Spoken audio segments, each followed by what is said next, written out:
John, it's that time again. It's that time again. The explosives have been armed. The shot collar is on, and we have roughly 100 million hours worth of E3 to talk about right here on Rage Side. I don't know about you, but I'm exhausted. So, like, physically, mentally, spiritually, you know. Well, spiritually and physically, I feel like I'm okay, but I do appear to be having like a really bad allergic reaction to something because my nose is kind of congested. But yeah.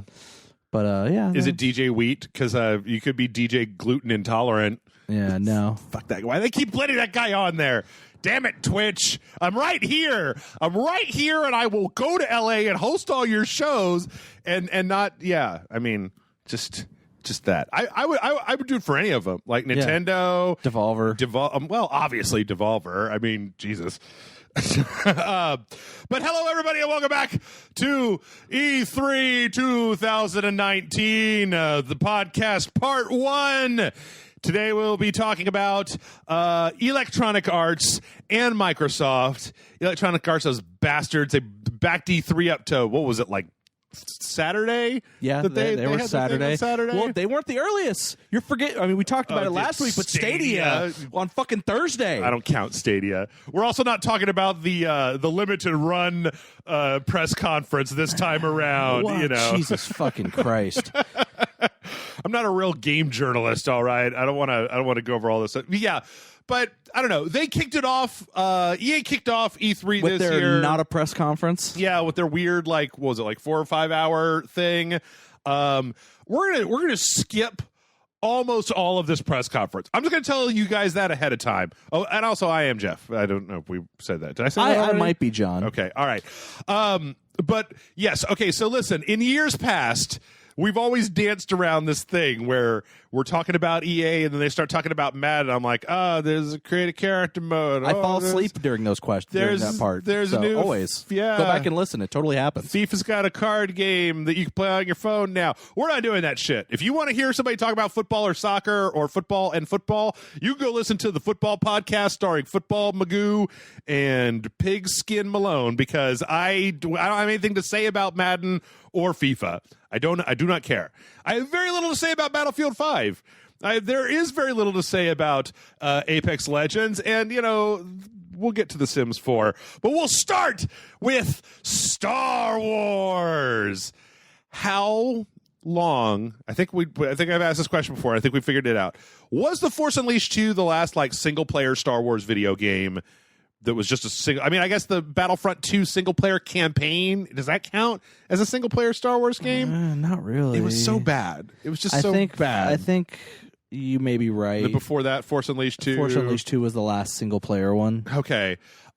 Because last year we got the biggest non-announcement of all time, right? They went and talked to, was it Zampella? Is that who it was? Yeah, they sat with him in the crowd and was just like, he's like, yeah, it's coming out next, you know, we'll have more about it. It's got Jedis, y'all. It's going to be called Jedi Fallen Order. Yep.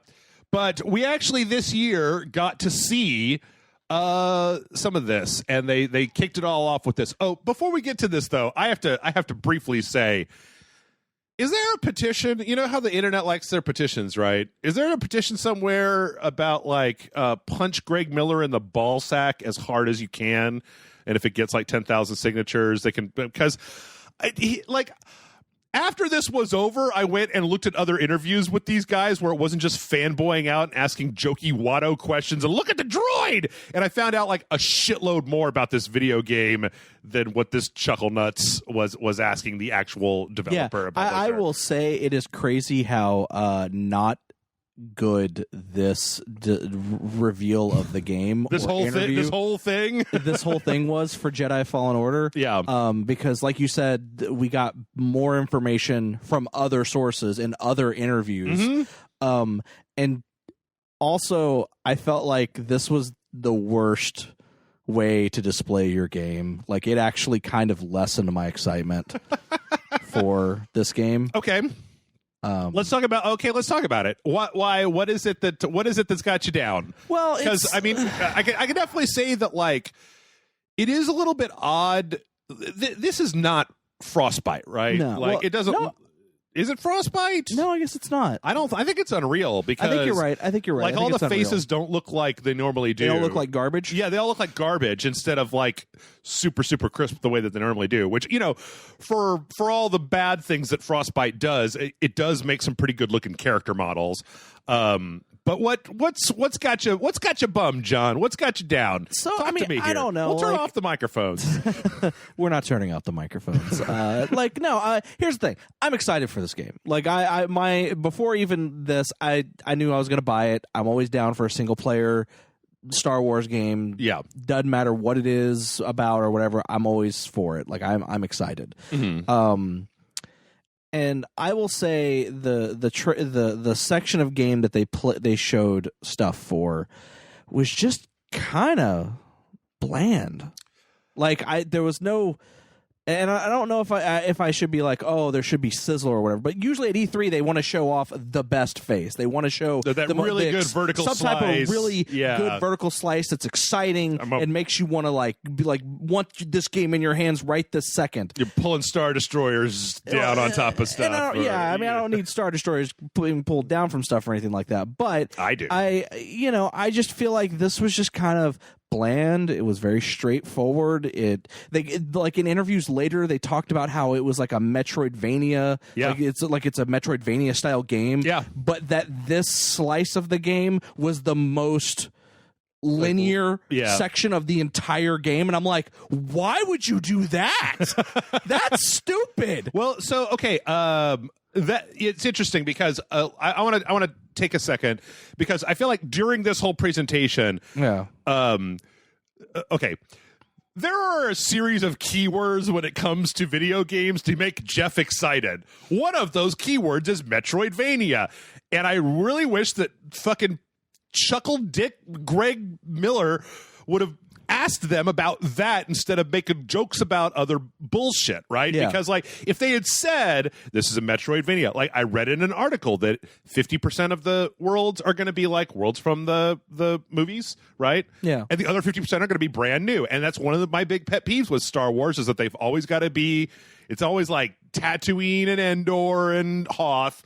You know, they always go to the places, Coruscant, right? Or even what's that? I was about to say Jakku. Fallujah. That's not right. What's the one with all the funguses that was in the Force Unleashed? Where those Siren Rancor riders were. That was like briefly in the movie. Anyway, I don't remember. The fact that they're having 50% old and 50% new, I'm like, great, because that gives me a little nostalgia bump. But then also, hey, there's some new stuff, and I like that, right? Yeah. They talked about how there's a kind of Soulsy like parrying and riposting. Yeah, they said not as hard as the interview Souls. I think I read or watched, which was I think Game Informer's interview with what's his name that also worked on God of War. Was it the Stig? God of War 3? Yeah, Stig guy, Stig Rasmussen. Yeah, who that is? He had said that the combat was heavily inspired by Bloodborne, Dark Souls, Sekiro. Right. However, it was also scaled back to be more accessible for everyone. Yeah. So it's not exactly that, but it is heavily inspired. And so, you know, when I went back and was going through this again, and when you get to the action parts of it, there's actually two bars at the bottom, and one of them kind of looks like a stamina bar, and the other one looks like a force power bar, and like the health doesn't regenerate after he gets hit and stuff. It's just that all that stuff was so small on the screen that I didn't really understand what I was looking at when I was just watching a stream of it. So I mean, like the stuff that they were talking about, I feel like they were just doing that thing that they love to do where they're just like, Star Wars, right, you guys? Like Kashyyyk and Wookiees. And I'm like, say Metroidvania and Dark Souls, and I will be pre-ordering this today. Another little thing I actually really dug was the fact that he goes into a dark area, so he pulls out his lightsaber to use it as a flashlight. Yeah. Like, that's a small thing that I was actually kind of like, oh, that's kind of cool, because you never see that in any Star Wars that has Jedis, where it's really dark, so they pull out a lightsaber to light the way. Yeah. You know, that's like, use it like the flashlight that it fucking is. Yeah, well, it's like it's you don't see that, and here you have a character who does that. Yeah, and I just thought it was interesting.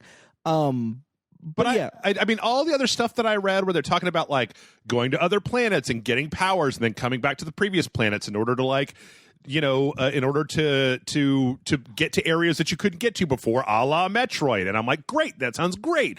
You can upgrade your lightsaber, you can get different outfits. Like, I like his little droid. It's just there was something about this section that was just a little meh.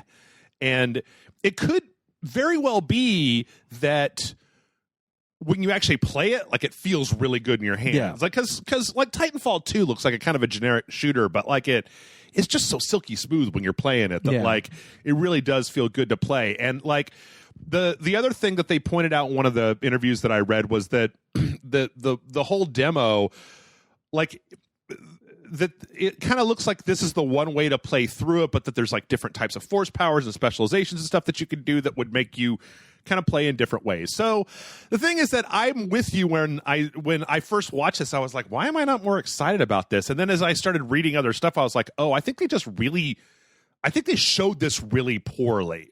Like, I think they showed a really bad section, and it might be that they did that because there's a bunch of like jaw-dropping stuff later on, and they didn't want to let that cat out of the bag, right? Well, it's also the other thing that bothered me was that apparently they showed the game to reporters behind closed door that actually was a longer segment and actually had a lot of the stuff that we saw bits and pieces of in Microsoft press conference, right?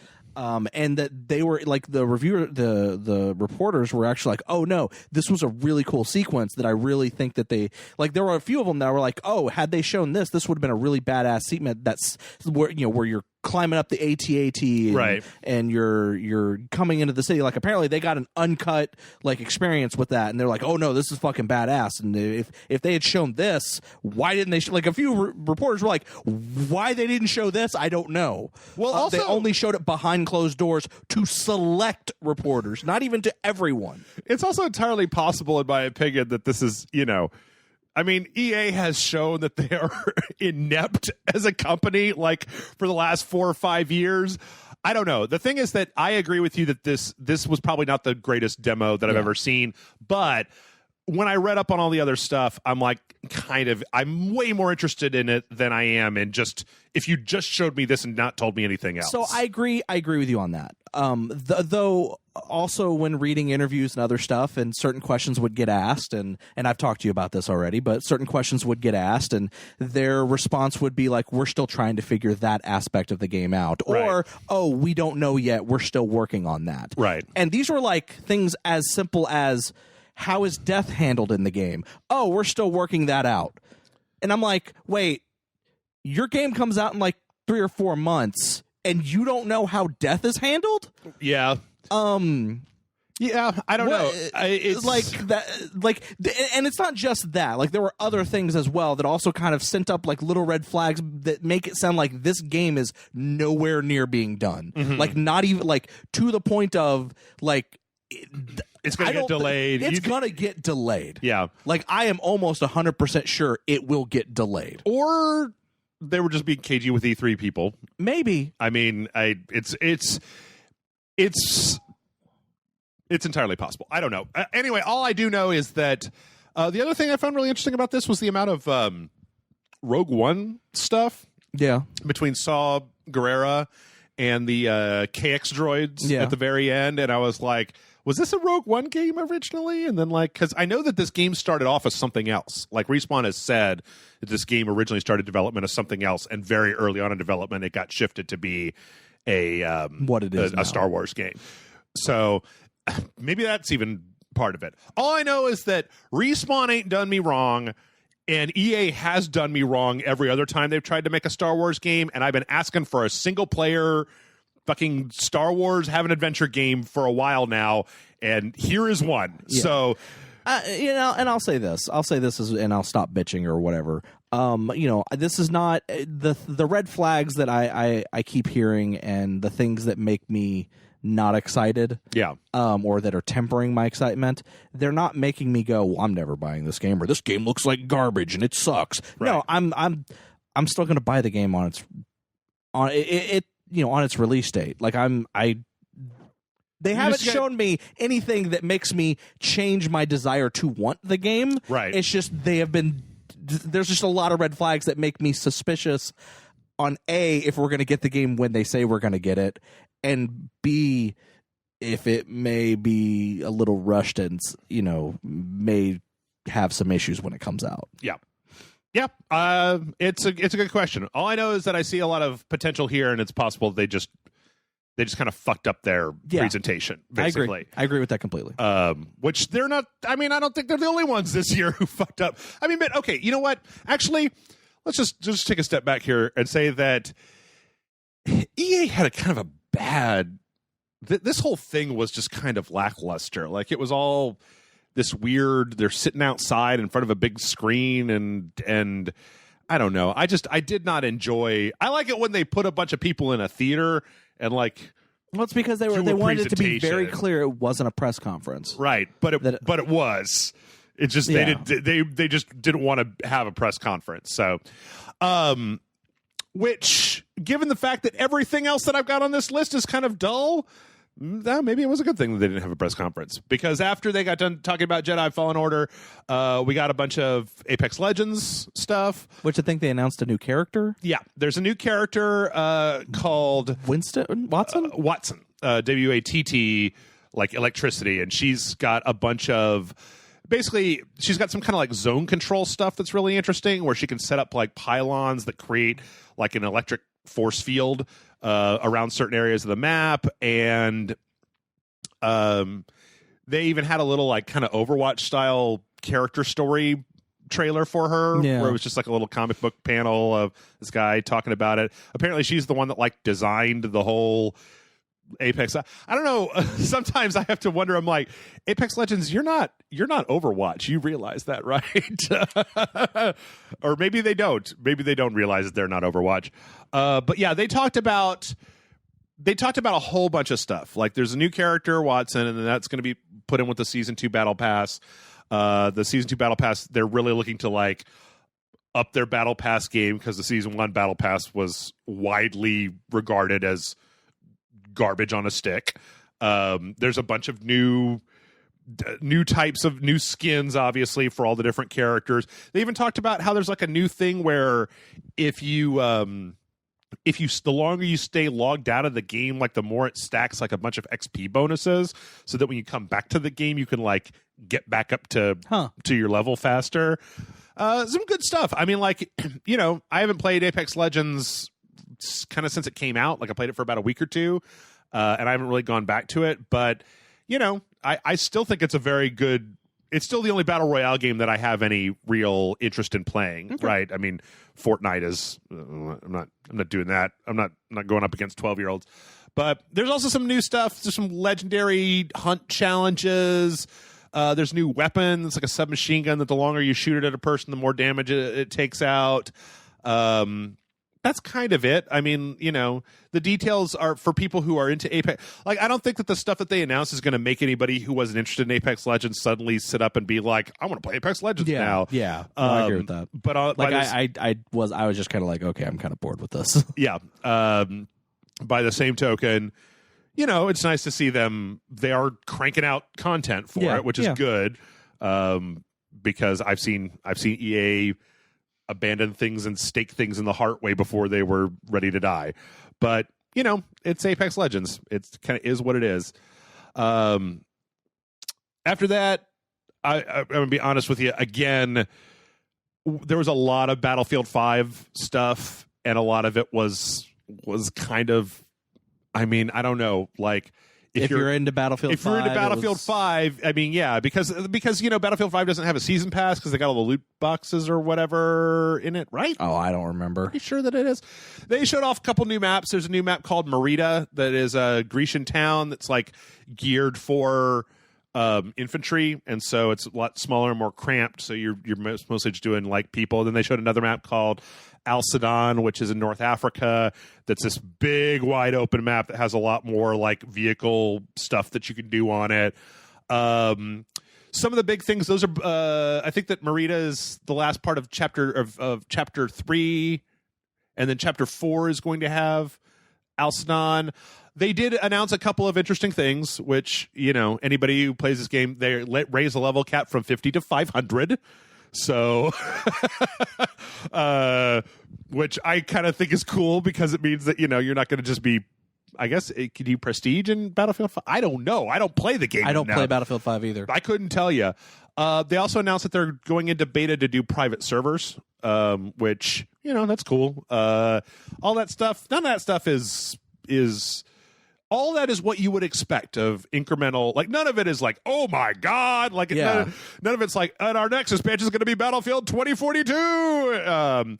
Like, it's all just what you would expect. We're adding time travelers to the game. Right. There's laser guns now. Apex Legends crosses over with Battlefield 5. You know what was interesting about this, though, John? Not a single solitary mention of that Firestorm mode or any updates for that Firestorm mode.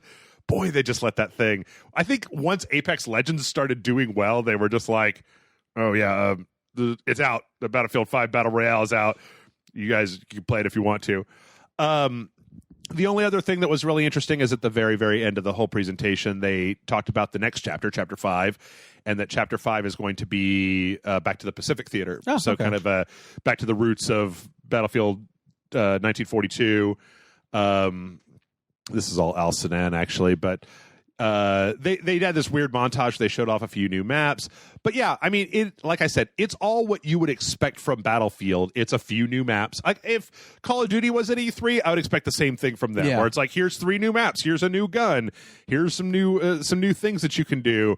But yeah, they're doing the one thing about the Pacific Island that I think was great was that they showed that because of the way that Frostbite works, they went to like Pacific Islands and took pictures of rocks and stuff to like digitize them into the game. Yeah. Pretty sure this was just an excuse to go to an island in the Pacific and hang out for a week, right? Like, yeah, guys, we gotta get that photorealistic rocks into Battlefield 5 because hey man, you never know. The players they'll complain if the rocks don't look right, if they're not the actual rocks. They'll be like, hey, wait a minute. This rock is from the Philippines, not the South Pacific. Wait, that's the same place. This rock is from China, not the South Pacific. This rock is from Milwaukee. That's right. Damn you, DICE, trying to put your Milwaukee rocks into my South Pacific theater. So yeah, that was a little silly. FIFA, Madden, didn't even watch them. Don't care. Didn't even watch them. I actually think I left when as soon as the Battlefield 5 stuff started happening. I was like, you want to go get lunch or dinner or whatever? Make some tacos. And then last but not least, they end. It's weird. After all the years, okay, let me ask you.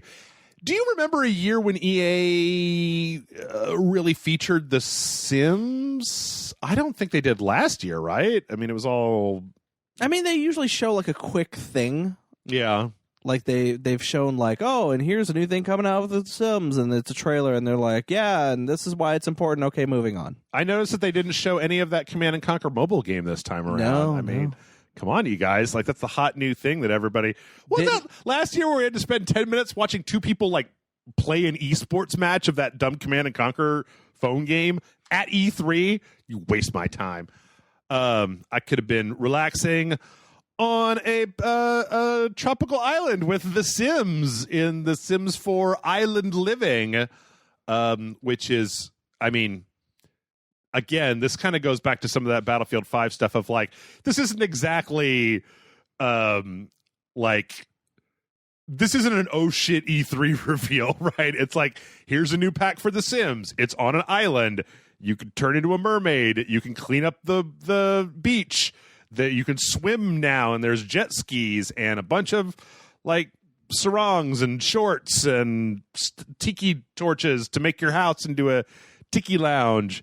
I mean, if you play The Sims, yeah, sure, but is this really? I don't know. Is this really the thing? Is this really the one thing? I don't know. Do you any interest here, John? Nothing. I have no interest. No, I don't know. I played The Sims for about a week, and then I end up being like, okay, I'm also done. That one chick became a mermaid. Yeah. So, you know. I said that. Mermaids, they're in that game. Also, you can become a conservationist and clean up the beach, make your island pretty.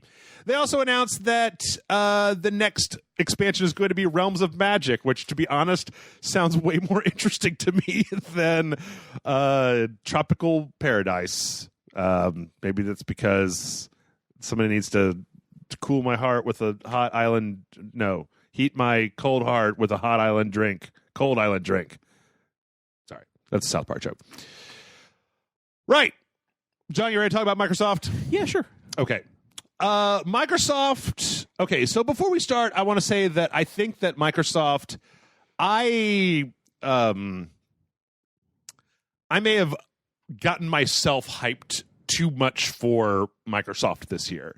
The idea that Sony wasn't here and it was just like, oh shit, this is your year, Microsoft. Like, there's nobody here to tangle with, right? You've got the whole open field. And it was also that pre-announcement of like, oh, we're going to show off 60 games. 60 games? What? Yeah, and like what? I think like there were like 60 games, and 15 of which are like the Microsoft Studios, yeah. Xbox exclusive. My feet are really dirty. Yeah. So I think I kind of built it up. I think a lot of people built it up. And then I think I was a little disappointed when I first watched it, but then when I went back and watched it again to get ready for this, it was like, this is just a Microsoft press conference. Like, this is, in fact, it's like the same stage they use every year for the Xbox. It's the theater that they own. Oh, okay. So they just leave that shit up all the time, and then the circus is in the front, and the Xbox logo's behind them or whatever? No, I don't know if they leave that up, but I mean, it's they own that building, so it might as well be a similar layout or whatever. Okay. I don't know. It always just, like, their stage is so dark. Like, it's so freaking dark. It's all black with, like, the green lights around the edge. Anyway, I was like, yeah, Microsoft, you got all these brand new game studios. You know, you don't have Sony to contend with. You could come out here and be like, check out all this fucking, like, it wouldn't take much to be the mic drop moment of E3. But that was just me building it up in my head. Well, I think that what we got was a perfectly functional press conference. Yeah, there was nothing wrong with it. Nothing wrong with it. I mean, let me rephrase that. It has some issues. Yes. There are some things that I was a little annoyed with, but I think overall it was perfectly fine. They did make some good announcements. Mm-hmm. You know, they didn't do anything mind blowing. Was the thing. I think the most mind blowing thing was the thing with the we'll talk about it later. We'll talk about it. I know everybody knows what you're talking about.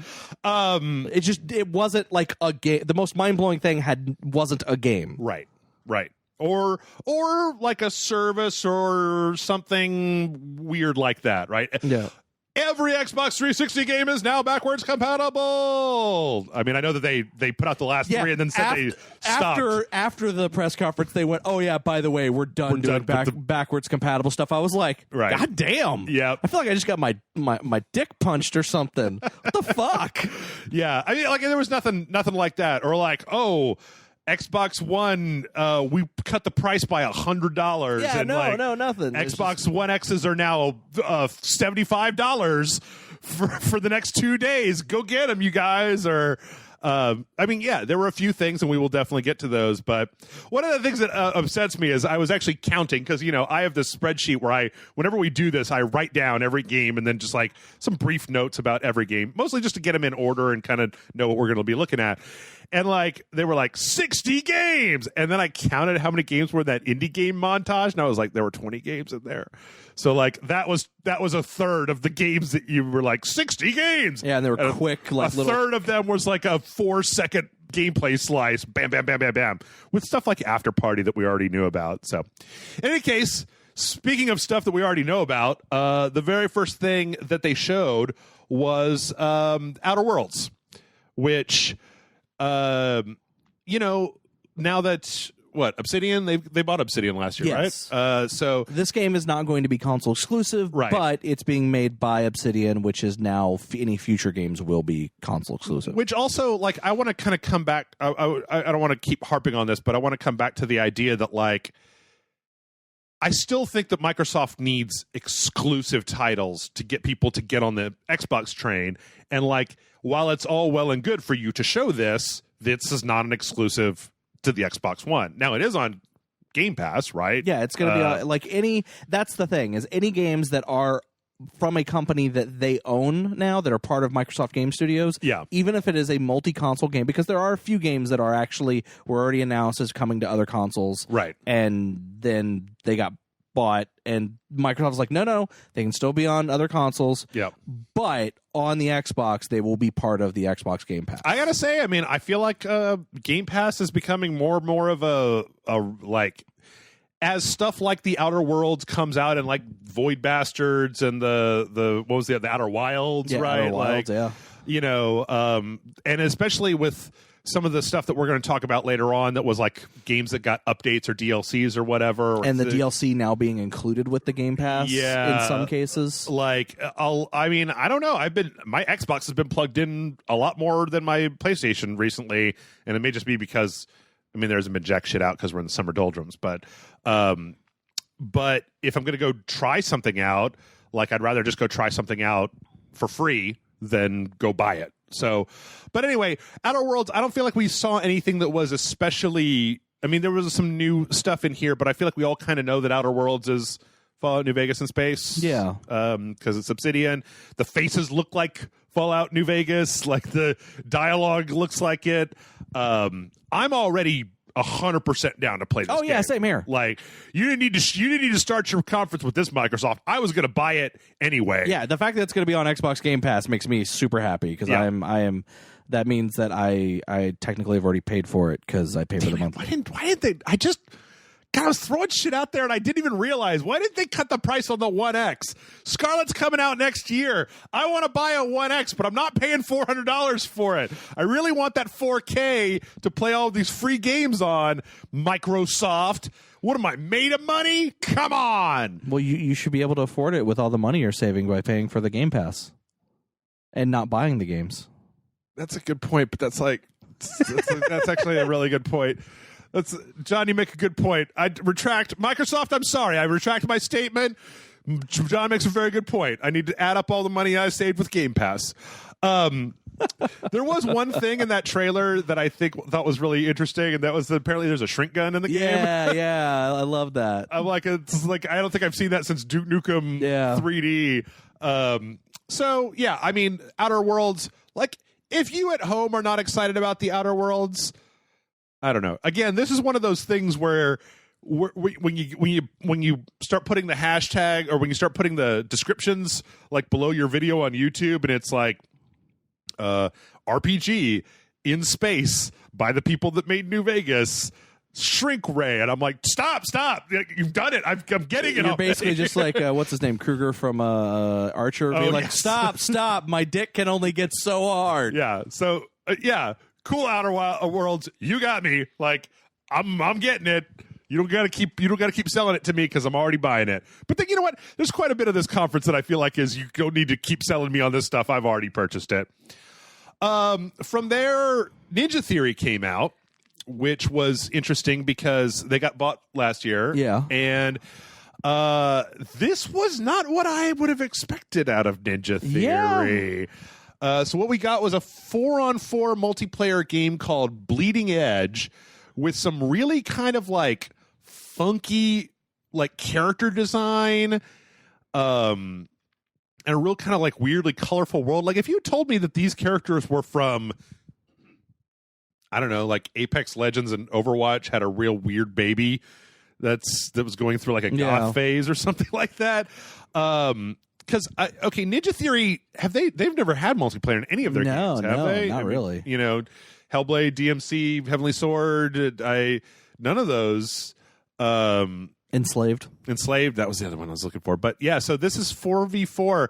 I'm wondering if this is something that they decided they cranked out really quickly to get onto the Xbox One while they work on whatever the next thing that they're doing. Is. I mean, I think that is what I actually think it is. I think they went, let's try, since we now have a company backing us, like an actual company where we can do anything we want.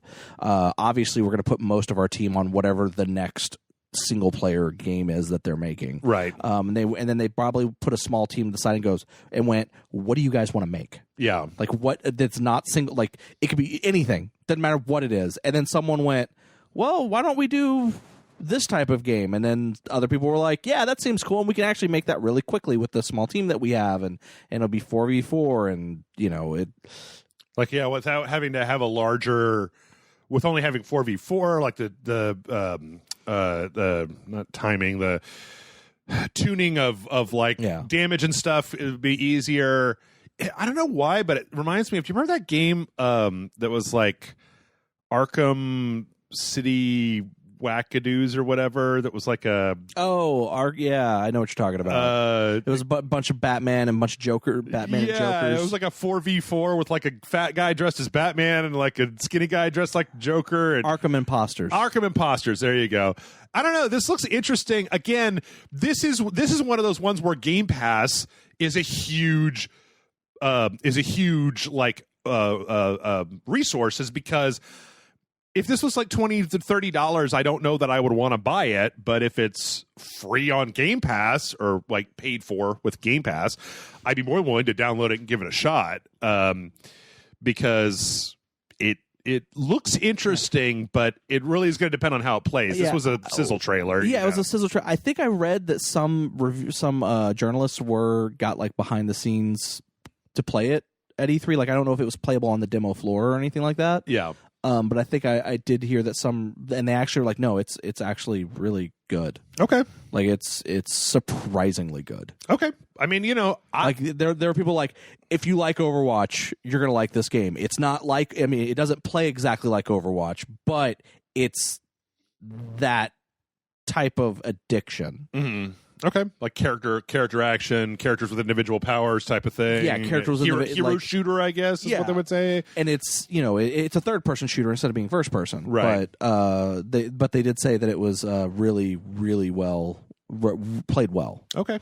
And there's going to be a technical alpha for that on June 27th. So yeah, I guess you can check it out then.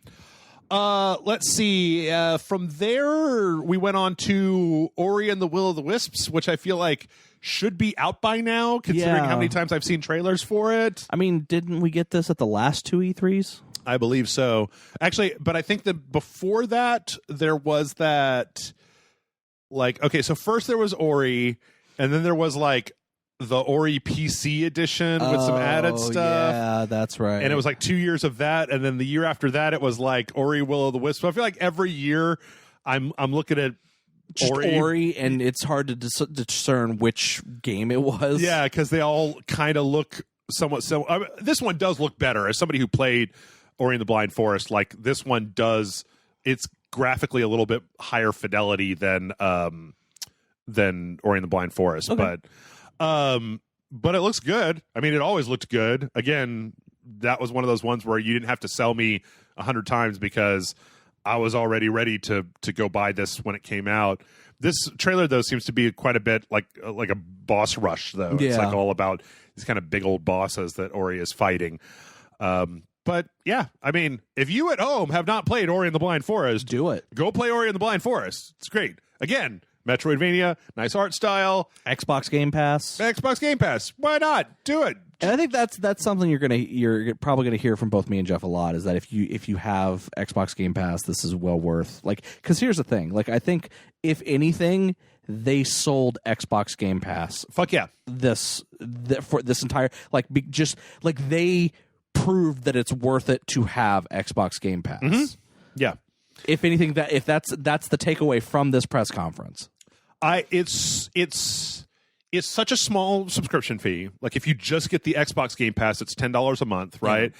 And it's so small that it's like, oh yeah, that game came out. Let me just drag out my Xbox, turn it on, and then I don't have to be like, do I have the money? I'm like, no, let me just download whatever and check it out. Oh no, I signed up for it on a whim. I didn't sign up for it immediately, but I signed up on a whim about like 3-4 months ago. Yeah, and totally, like, I've been using my Xbox way more than I normally would. I've gone back and played older games that maybe I just wanted to play again, or games that I missed out on.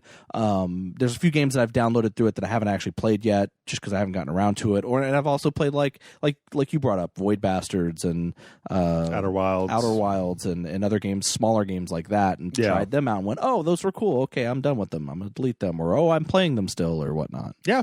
And there's a lot of stuff that is like, I feel like if you didn't own a console, like, wow, the Xbox One, I mean, again, this is all balanced by the fact that like it doesn't have the exclusives, right? So the PS4 still has, you God of War and Spider-Man and, games that are really worth getting that console for. But, I've been falling back in love with my Xbox a little bit because I've been playing Final Fantasy 13-2 for some stupid reason. And that's kind of the best place for me to play it. Like, the PC port is garbage, and it's on the Xbox backwards compatibility list. So it was $10 in the store, and I was just like, yeah, man, I'll give you $10 and play a few hours and see what I think of this game. So, yeah, I've had my Xbox plugged in quite a bit recently. I guess that's just until something brand new comes out.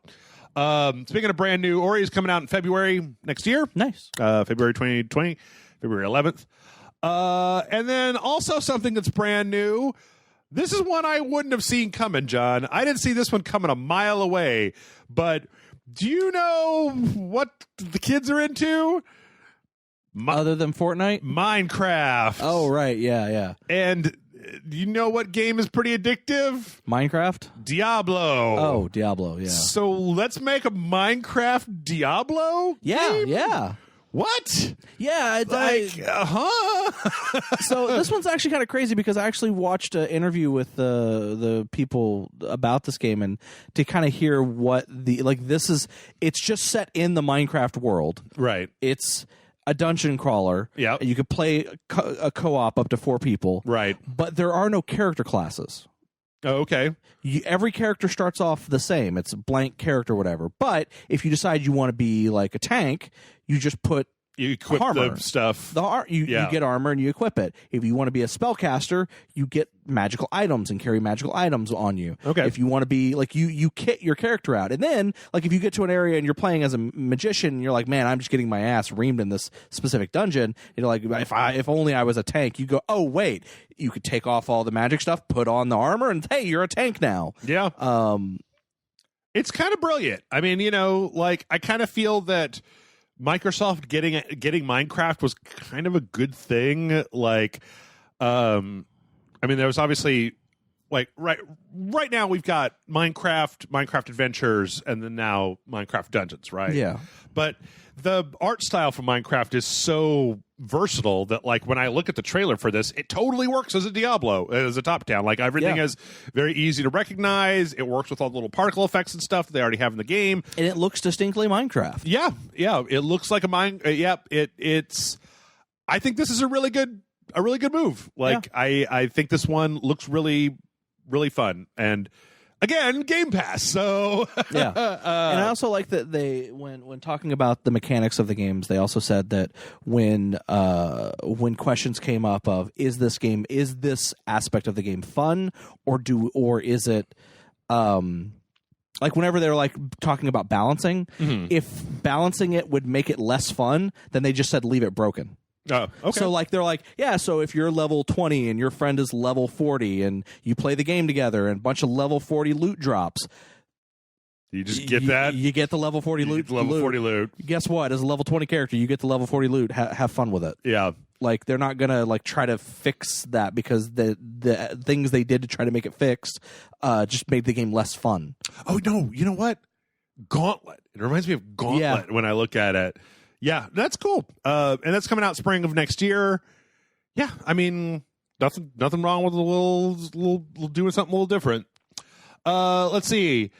After that, we finally got to the point where Phil Spencer came out to talk for like just forever about how we're all gamers. And gamers are, and wherever you want to be, gaming is Xbox is committed to the games. I will say his shirt totally spoiled a later announcement. Oh yeah. I saw it and I recognized what it was. I was like, wait. This is where he talked about the 60 games.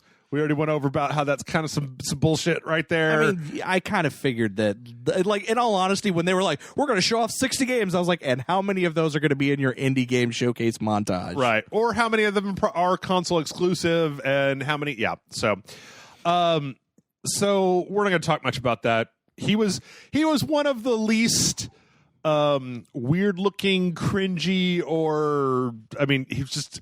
It's the great thing about him is that he's so bland. He could just come out and be like, comes out wearing a shirt that's a hint to something. Yeah, and... video games. We got a lot of video games. Let's look at video games, everybody. Here come the video games. Yeah. As opposed to some of the other folks. But from there, we got what we were just talking about with the Star Wars, with the Jedi Fallen Order. They showed the part of swimming up to this AT-AT, climbing it, getting in it, shooting people from it. Again, a part that looks way better than anything that they showed on the actual demo, right? Yeah, and like I said, what we saw here is a very truncated, it's very edited, very trailer-esque version of these scenes, whereas apparently journalists behind the scenes actually got, like, to watch it all unfold, and it wasn't just like, apparently when he goes into the cockpit, the droid actually walks up between the guys and like starts making noises, and then both the guys look at the droid like, what the hell is that? And then he walks up and hits them and clanks their head together like the Three Stooges. But there's more to it. Like, it's just like, okay, whatever. I feel like maybe they should have shown some of that stuff. Yeah. I mean, it works. I think that this trailer looks a lot more exciting than what they showed, right? Because it's like just an action montage and all the music is there and I'm going to be a Jedi, you know. And you know, I also appreciate that they did state that, you know, all the actors that have appeared, that are in this, any characters, much like what's his name that Forrest Whitaker played in. Oh yeah, Saw Gerrera. Like, that is actually Forrest Whitaker, doing the voice, and they said anybody who appears in this game, they are the people who play the character in live action. And when someone asked about that, they're like, well, we can't say if it, well, obviously we're talking about Forrest Whitaker, that is actually him, but also the main character, and then one of the, like, his the lady whose ship he's on.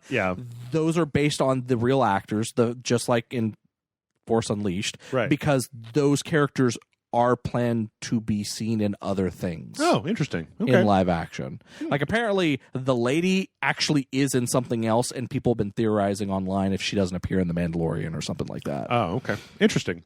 But I don't know. It came off better in this trailer is all I'm going to say. It was, but yeah, I'm still interested. Anyway, we've already talked Jedi Fallen Order to death. Let's see. From there, we moved on to what I'm pretty sure everybody was sure was going to be Outlast 3. Yeah. Because it was in the middle of a forest, and the guy pulls out a camcorder. A video camcorder. He starts looking at it. But oh no. What's weird to me is, like, watching it, this was the oh shit moment for me. Like, this is the really kind of the only trailer I think I can think of during the Microsoft conference that I went, oh shit. Yeah. Like, but, you know, in hindsight, I'm like, why am I excited for this? But at the same time, I am still kind of excited for it, even seeing more. I actually saw a little bit of the gameplay from this. So this is Blair Witch. Yeah. Just called Blair Witch. It's being made by Bloober. Yeah. Who are the people who made Layers of Fear 1, Layers of Fear 2, and Observer. And it's kind of just a whole, like, you're looking for a lost kid. You've got a dog named Bullet that's with you. Yeah. And there's a bunch of Blair Witchy monsters all around. If I'm not mistaken, this takes place before any of the movies. Well, it does. In the trailer, it does say it's 1996. Yeah, and the movies are like 1998. Yeah, which I don't know that it matters all that much. It doesn't. I am kind of curious, though, to know what exactly the camcorder mechanic is going to be. I didn't watch far enough, and somebody was playing it for one of the so I mean, shows. What I had heard was that the camcorder thing is kind of how to find out clues, because he finds the camcorder and he's looking at recordings of other people, of the people who had the camcorder before him. Right. And so that's kind of giving you clues to puzzles or to, you know, to things that are going on in the game.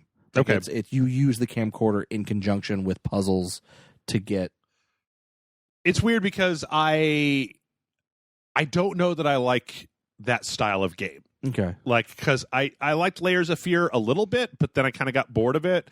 I didn't really like Observer very much, and I Layers of Fear 2 didn't do a whole lot for me. Yeah. So given that track record, like, and also I'm not like the biggest Blair Witch fan in the world. Like, I've seen the first movie. I am surprisingly more of a Blair Witch fan than I would have realized, but that's mostly because of my brother. Okay. Because he really liked the first movie.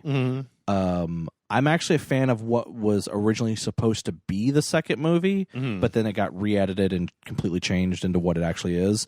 And apparently the first 2 Blair Witch games, or 3 Blair Witch games, I can't remember, that were PC only, were apparently really good. Yeah, like I know. My brother was obsessed with those. I know Jason talks about that Justin Parr one all the time, and how it was like the scariest game he's ever played or whatever. But I don't know. It's going to be out in August, and it's on Xbox Game Pass. And it's on. Is it? Yeah, it's on Game Pass. And so again, that's one of those. That's one of those where if I had Game Pass, I would be like, oh, let me try it out. Oh no, I don't like this. Delete. But I didn't. Nothing. Didn't have a problem. From there, we moved into what was one of the. Okay, there were like 3 or 4 things at E3 that were like big kind of jaw dropping. Meme moments, right? Yeah, So Cyberpunk 2077. Yes. We got this big CGI trailer. Now, I am under the impression, John, that this CGI trailer is the opening cutscene of the game. And that because it's all like the main character V, and I went on a job, the job went bad, because this has to be CG, right? There's no way this could be the in-game engine. It just looks too damn good. But I think because I got double crossed, I got the chip for you, and it's like, yeah, the heat's on you, and then I'm gonna shoot you, and I'm gonna leave you for dead. And I think that would be like a good setup, right? Is then it's like, well, I'm gonna come back from the dead, so I have to remake myself into whatever you want your character creator to be, right? In any case, this all goes on. All that stuff that I just said happens. We flash back. We see the main character's friend got shot, and he's going to bleed out. Nah, you got to get out of here, V. Don't leave me here, And then, as I said, the aforementioned double crossing happens. And then at the very end, the guy's laying in like a junkyard. And a character walks up to tell him, we're going to go. You got to wake up. We're going to go fuck all the shit up. And who is it, John? It's fucking Keanu Reeves. It's goddamn Keanu Reeves in Cyberpunk 2077. But he's not just in Cyberpunk 2077, because then they open up the stage and he comes out lit with God rays and there's smoke on the ground. And he walks out. What's funny is that Microsoft didn't set any of that up. That's just what happens when he walks into a room. That's what happens with Keanu. Like any room he walks in, like in movies, they constantly have to like do effects and things to remove all that shit. To put it in post-processing. Because it's just anytime he walks into a room, doesn't matter. That's what happens. It just happens. So Keanu's funny because I feel like he's just very genuine. Yeah. But he's also knows like who he is. So he just kind of came out and he was like, yeah, these guys, they like got in touch with me and they were like, do you want to be in this game? And I was like, yeah, I do want to be in this game. I also like that, what was it? Somebody yelled out, "You're breathtaking," and then he responded with, "No, you're all breathtaking." No, it's because he was talking about the game, and he was like, and then when I saw the game, it was breathtaking. So it was like, "You're breathtaking." He's like, "No, you're all breathtaking." And then apparently whoever yelled that out got a free copy, is getting a free copy of the game. Sure. Because of how it got turned into a meme. Oh, sure. Yeah.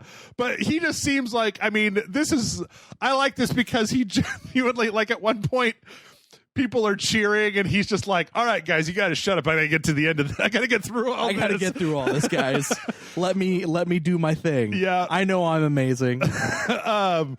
He's not a developer. He's not like trying to sell you something. He's just a guy coming out to be like, "Hey, video games." What I think is funny is when the CGI scene before any of this happened started playing out. Amanda's sitting next to me, and she goes, "Is this just me, or is this entire scene eerily very familiar to Johnny Mnemonic?" Of the scene where he's going, like, he's like, "Do you have it?" And he's like, "Yeah, I've got it." He walks in, he like goes into the bathroom, like washes his face a little bit, gets pumped up a little bit, and then walks out, and then everything goes to shit. Yeah, and then fucking Keanu show, and then Amanda's like, Then Keanu Reeves shows up. What the fuck? Is he playing Johnny Mnemonic? Actually, now that I think about it, when is John Wick Hex coming out? Because there's no release date for it yet. Okay, like if it comes out next year, then we'll have 2 Keanu games in the same year.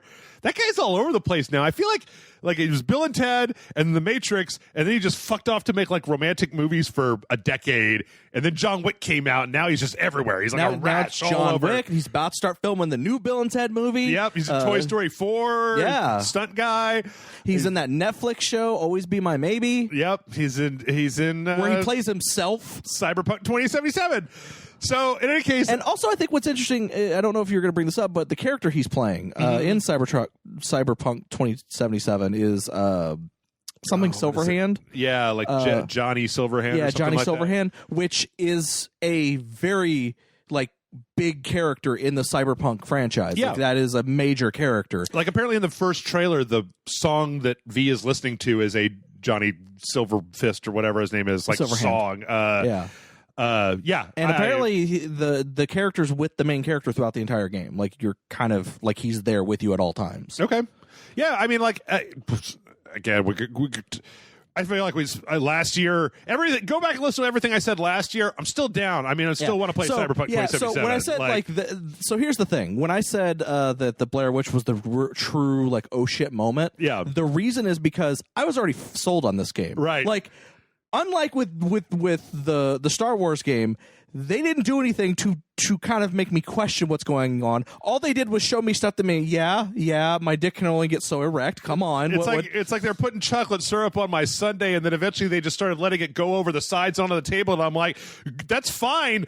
I was going to eat it. You didn't have to do that. You could have stopped. They went, oh, we gave you too much chocolate sundae. Here's more ice cream to go with it. And I'm like, okay, cool. That's awesome. But you know what the best part is, John? Is that when they actually did do the reveal?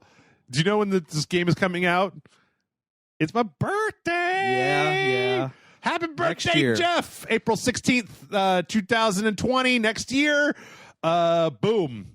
Good to go. Also, there was a new just kind of like gameplay montage trailer. See, this is obviously different than what we were seeing before. That has to be the opening cutscene. Yeah, especially because when I think about The Witcher and how they showed that Witcher thing where the Yennefer is running away from the big army and everything, that was like the opening sequence of The Witcher 3.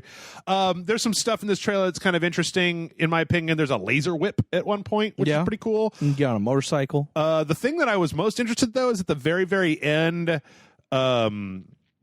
it looks like there's cyberspace, which I don't think we've seen yet. Like, which I'm good. Thank you. Also, that laser thumb whip thing that you were talking about, in Johnny Mnemonic. The monofilament, that the guy has. And I read that book. Short story. I watched that movie. I like that movie. For as bad as it is.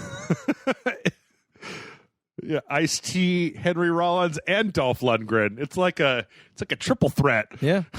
And Keanu back when he was a little bit stiffer, right? So it was like, it's kind of a bad acting buffet in Johnny Mnemonic. I like that movie, but when you go back and look at it, like when I watched it in the theater, it was great. And then when I rented the orange videotape, I think it was an orange VHS. Yeah. And it was pretty good. But now I go back and look at it, and I'm just like, Hachi Machi. And that lady from Starship Troopers, who's also like, she's not bad, but she's not exactly like an A+ actress, right? She can get the lines out.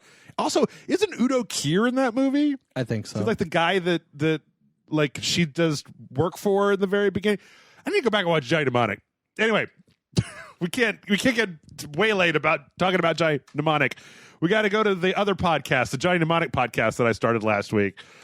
So yeah, that was one of the bigger things. Yeah. But again, just to go back to what I was saying before, like Cyberpunk 2077 is coming out on the PC and PlayStation 4 and everywhere. So it wasn't exactly like, if Keanu had also come out and been like, oh yeah, also this is now an Xbox One exclusive and nobody else gets to play it. I think that would have been a negative in everybody's favor. They're already mad at that game. Everybody's already mad at that game for a bunch of reasons.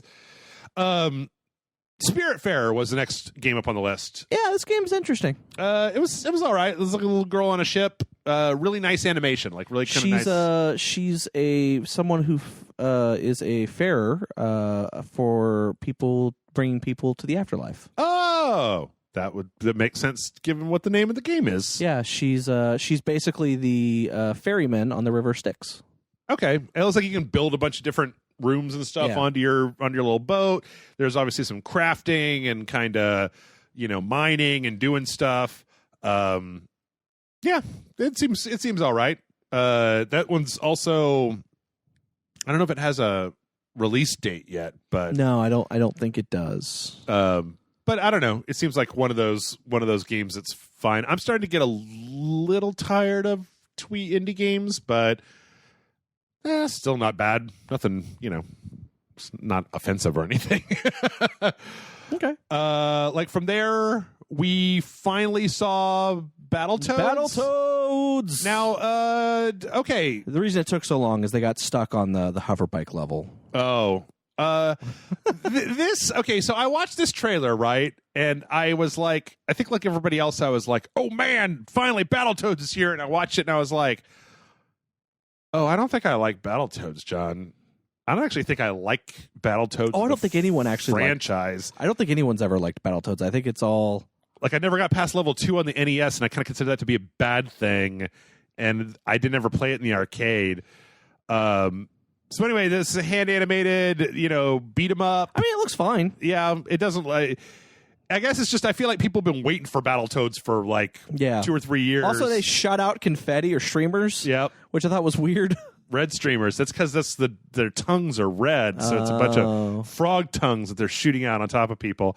Maybe they showed that trailer, and then they were like, "We got to do something else." I mean, this trailer sucks. What about the streamer cannons? We could shoot those off, and it's like, well, we're gonna do that when Keanu came out, but we got that backlight now for him, so just yeah. Anyway, I don't know. Again, that one's on Game Pass, so. Next up, we saw The Legend of Right, which was very interesting looking. Yeah, it's like a hand drawn, like a notebook, but everything looks like it was drawn in like pencil, and it's like a little RPG. It reminds me a lot of when I was a kid and when you had like those. But it's also weird because it's also on the page in the book, but also there's stuff to do on the desk around the book. Yeah, there's like 4 levels of gameplay going on. There's like a little paper craft, and I feel like you're going to use a lot of those different things. Yeah, I don't know. It's just got a very kind of like. It's very weird. It is interesting. It reminds me of what was that horrible multiplayer game that was it David Drawn Jaffe? to Death? Drawn to Death? Was that what it was? It kind of reminds me of that, except it actually looks good. Yeah, no, I agree with you. It looks like, just kind of a platformer RPG. Yeah. And all of the kind of pencil animation on it is really nice looking. Yeah, it is. It's really nice. Like, I'm actually like, oh, this looks neat. I want to play it. Yeah.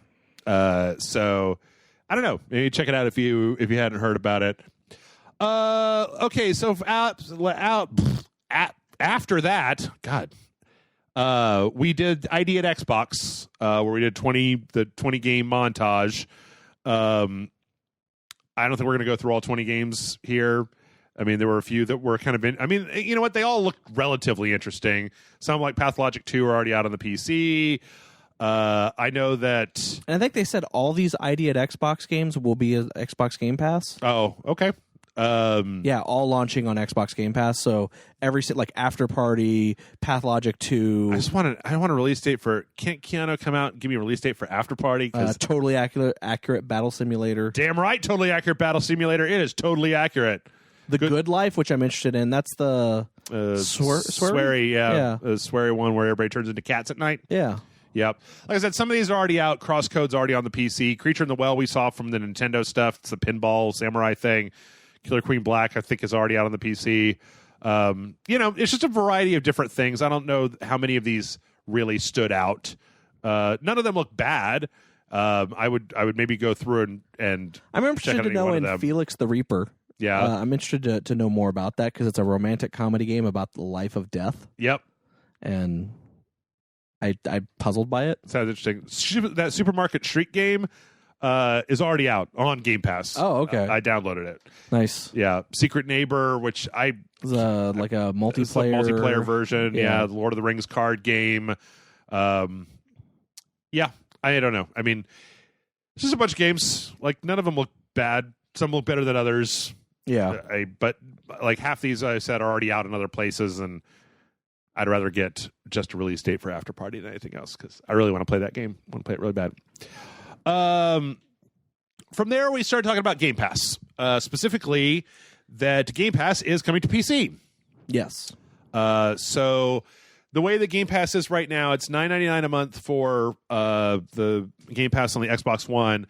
It is $9.99 a month if solo for the Xbox Game Pass on the PC. It's $15 if you get both of them. Yeah, well, it's $15 if you do Ultimate Game Pass, which comes with an Xbox Live Gold subscription and both of those all bundled into one price. Yeah, which is not a bad price. I mean, I don't know. That's really not a bad price. Yeah, it's a fucking steal. I have to reboot my computer before it'll let me install the Xbox app on my PC. Yeah. But I did upgrade. I'm going to check it out. There's also, if you're interested in it, they're offering a deal. Probably by the time this goes up, they'll still be offering it. Yeah, I think that they said it's going to be up for at least a month, I think they said, where you can upgrade to the Ultimate Edition of the Game Pass for $1. Yeah. And what that'll do, the reason that's interesting is if you have Xbox Live Gold, it will stack on top of your gold. So in other words, up to 3 years. So like, let's say you went out and bought like 3 years worth of Xbox Live Gold things, like cards, and you claimed them, and then you did the $1 upgrade. Well, guess what? You just got, for $1, you just got 3 year for $1, and then whatever you paid for the Xbox Live Gold, you got 3 years. 3 years worth of Game Pass. But that's only up to 3 years. After 3 years, you lose it. Like it means if you had 4 years on your account, sorry, you only get 3. Yeah. Still, that's not a bad deal. Not a bad deal at all. They also put Metro, Exodus, Batman, Arkham Knight, Hollow Knight, and what was the fourth one? Borderlands Handsome Collection. Handsome Collection. Which that was the Borderlands Handsome Collection one was good because of what Gearbox is that next, or was that on a different stage? I think that might have been announced when they did Borderlands 3 here, but it doesn't matter. We can talk about it now. Is that there's a free DLC, and we played it on Rage Slide. Free DLC for Borderlands 2 and the Handsome Collection. That's Commander Lilith and the Battle for Sanctuary. That is a prequel to Borderlands 3. And what was nice about that was, if I'm not mistaken, isn't the Handsome Collection also the PS4 Gold Game of the Month or whatever? Yes. So either way, you can get the Handsome Collection, and then you can get that free upgrade, or they get that free DLC. But it's free DLC for a limited time, because after a while it will go back to its regular price. Right. The thing I appreciated about it was that it's made for high level, and they'll let you just start a level 30 character. Yeah. Because there's no goddamn way I was going to play through all of Borderlands just to play a prequel DLC for Also, Borderlands 3. Figuring out how to do that was a pain in my ass. Yeah, it was.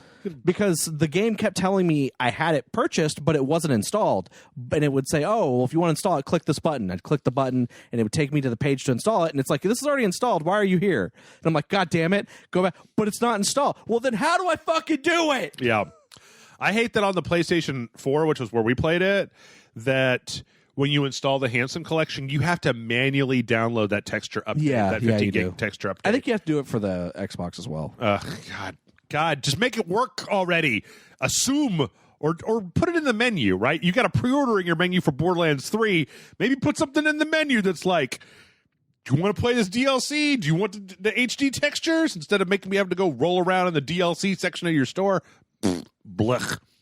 In any case, yeah, I'm going to be checking out the Xbox Game Pass and see kind of what all is in it. I haven't really looked over it.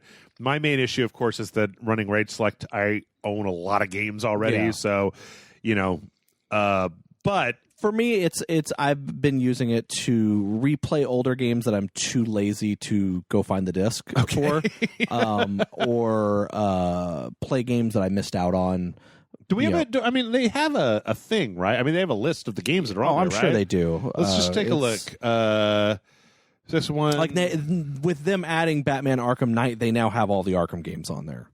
On the PC as well? I don't know if they're on the PC. I know they're on the... That's what I'm really interested about is what... Because I do think it is a different... There are different games on the PC. Yeah. Because not all the games that are on the Xbox Game Pass for the console are on PC and vice versa the same way. PC games. What do we got here? Ooh, The Surge, Everspace, State of Decay, Silence, Superhot, Void Bastard, Shadow Tactics, Riptide, Renegade, the Banner Saga games, Borderlands, Outer Wilds...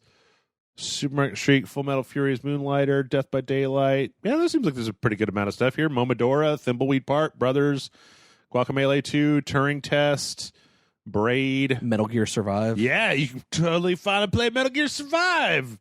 The Messenger. Oh, I didn't even know The Messenger was on there. Yeah, there's some good stuff on here. Broforce, Battle Chef Brigade. We played that one before. Absolver, Hotline Miami, Cluster Truck. I mean, yeah, okay.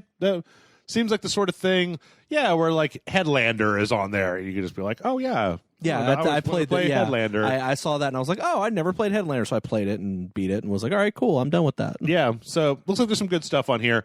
Again, so far I have to give Microsoft credit for Game Pass being very good and for anyone wondering earlier when I was talking about the thing that was probably the biggest exciting thing was that the Game Pass? The Ultimate Game Pass. Oh, yeah. Was probably, especially with the $1 upgrade thing, that is probably the most exciting thing that was Microsoft exclusive that they announced. Mm-hmm. For me, anyways. Yeah.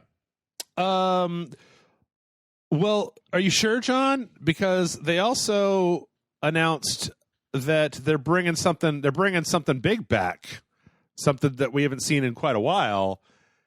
Microsoft Flight Simulator is back, John. Are you sure you're not more excited by Microsoft Flight Simulator than you are by the Game Pass? Because you know what? You can fly an airplane. That one was a weird one. You can fly an airplane, John. John, you can fly an airplane, like from one city to another city. Yeah, like I thought it was hilarious when this trailer came out. People were like, "Is this a new Forza? Like, is this what's going on here? Like, is this?" What is this? And then, like, I'm sitting there going, it's Microsoft Flight Simulator. Yep. It's Microsoft. It's got to be Microsoft Flight Simulator. Because I think it's been a while since the last one came out. Fuck yeah, it has. It's been quite a while. And it used to be the sort of thing that came out on a fairly regular basis that as we got better and better satellite technology that they would use, because they use actual satellite technology to build out the world. Yeah, if I'm not mistaken, 9/11 is the reason they kind of stopped. Yeah. Because apparently that's how they train. Yeah. I mean, but this is not the only. Oh no, it's the not. only one that you could, the only flight simulator that you can do. Apparently, there's a flight simulator thing on like Steam that's pretty popular with people. I know a lot of people like that. That they'll get into groups and have somebody do air traffic control, and Yeah. There's like Amanda showed me like some YouTube series of a guy that who is an actual air traffic control operator, and in his spare time he plays this game online with people. Come on, dude, get some other hobbies. The Handsome Jack collection is free. And having said that, he is pretty funny. Like, it is actually kind of funny to watch the videos. But yeah, it's. But I mean, it used to be a thing, right? It used to be these super technical. It's basically a simulator of what it would be like to fly a plane in real life from one place to another place. And yeah, it's coming back out again. And I mean, all the stuff looks very nice. Yeah. It's just, I don't want to fly an airplane. I don't want to play Flight Simulator. I'd like to play Flight Simulator if I could like shoot missiles and stuff. But yeah. So we had that, and then as if we needed another blast from the past, we got Age of Empires 2 Definitive Edition. Yeah, like what the fuck? Well, they already put out the first one, right? So it's like probably the same engine.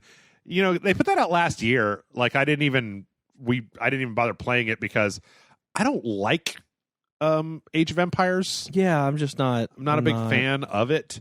I do kind of like the they kind of have it looks like in the trailer they have a mode that makes it kind of look like one of those, what do they call it, where it's like where you can like put a lens on a camera and then it makes like things that are far away look like little diorama miniatures. Do you know what I'm talking about? Yeah. In any case, now you can play Age of Empires 2 in 4K. It's got all the expansions from Age of Empires 2. remastered audio. They even created a new campaign for it called The Last of the Cons or whatever. It's great. If you're into Age of Empires, good for you. Go play Age of Empires. It's too many fiddly resources for Jeff. I'm not interested in it. From there, we got a really strange trailer that ended up being for Wasteland 3. Yeah. That's apparently all taking place in Colorado, and it's all snowy. Yeah, I love that. I have friends that live in Colorado, and they're like, no, that's actually what Colorado's like right now. I want to go to Colorado. It's hot as shit here. I don't know. This was very much in a very wasteland, just kind of like, visit the locals and fight machines. You'll love it. I'm an old-timey prospector. Weehaw. Did you play Wasteland? I did not. Wasteland 2? I did not play those games. Okay. It actually looks a lot more comedic than I thought those games were. Yeah. Like the first one of those, I think we played it for Super Awesome Video Game Show. We might have, yeah. Was just like super serious. So, you know what? I actually am interested in checking it out. So. Yep. Okay. Let's see. From there, we did Xbox Game Studios and the unfortunately named Matt Booty came out to talk about the latest acquisition of Microsoft Game Studios. Yeah. It's hard to be unaffiliated these days. Epic's going to snap you up, or Microsoft's going to snap you up. John, I want you to do the reveal on this. Who did Microsoft buy, John? Double Fine. Double Fine. How do you feel about that?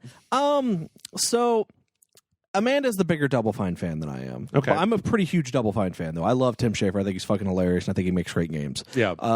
Which he was hilarious on the stage as well. Like his jokes. His bit about his bit was like, we'll do whatever. We'll do whatever. He's like, no, we just want you to be. He's like, oh, good God, because I was lying out my teeth. Yeah. I mean, Tim Schafer's great because he's both a funny guy, and he's been to E3 enough times that he could just walk out on stage and be like, hey, E3, what's up? I'm back again, Tim Schafer.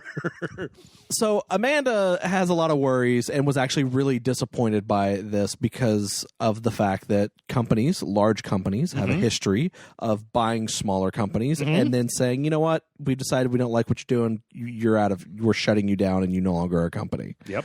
And she's worried that that's what's going to happen here. Given the number of development companies that Microsoft has been buying lately, totally possible. Yeah. Her fears are not unfounded.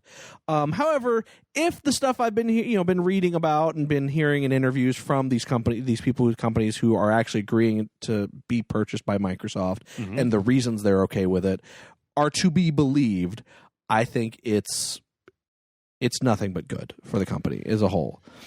I mean, one thing I will say in regards to Tim Schafer, and this is something he has often talked about, when they went independent the first time, because originally I think they were a subsidiary of Activision? It was something like that. I think it was one of those big motherfuckers. They were owned by somebody, and then they split off into their own company. Yeah. And when that happened, I know Tim Schafer kind of went into this weird period where he was kind of disgruntled against... Oh, Ooblets is going to self-publish now. Double Fine is part of Microsoft. There was he regretted the fact that they went independent because he was the head of the company. He didn't have enough time to focus on making games and had to spend more time making sure that they could pay the bills to be able to make the games. Right. And this even he would say he's not the best like money man. Yeah. He seems like creative, not a venture capitalist. And so this puts them in a position where they can focus more on the games. Focus more on games. And he's got a big company like Microsoft behind them to where if they want to try to make, for example, a Brutal Legend 2, Microsoft might be more inclined to be like, yeah, here's the money to do that.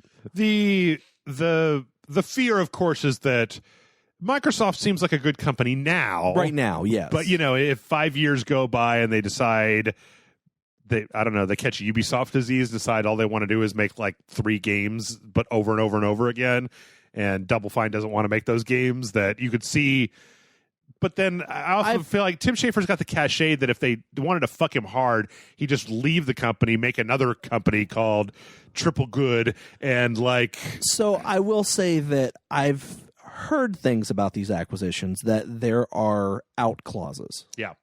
Okay. Like not just from Tim Schafer, and I actually haven't heard anything about Double Fine, but from other companies. Yeah. That a lot of these new acquisitions that. The reason that because of the way the contracts are worded and the way the contracts are being done, it is beneficial to them. Like it's almost 100% beneficial to them in the way they want to run the company. Yeah. But not so much that, but obviously Microsoft, is not just going to like be like, make whatever you want. And, like obviously Microsoft's going to be like, you still have to go through us to get a game approved. And, right. And, we'll tell you how much of a budget we'll give for that kind of thing. But we'll let you make the game you want a game. We're not going to tell you like, oh, you have to make the next Halo. We're not going to come over here and say, oh, we like that idea, but you need to include this. Microsoft is very much like, pitch the game to us. If we like it, we'll give you a budget that we'll give you for it, and then go make that game. Right.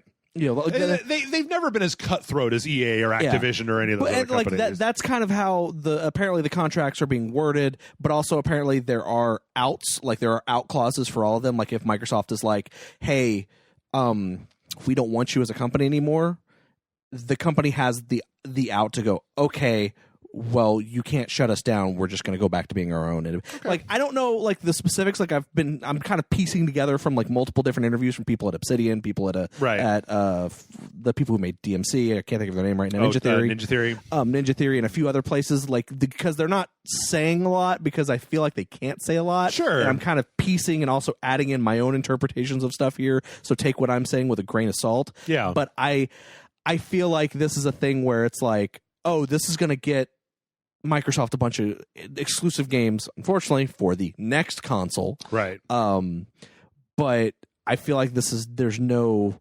outright negative for these companies at the moment. Okay. That makes sense.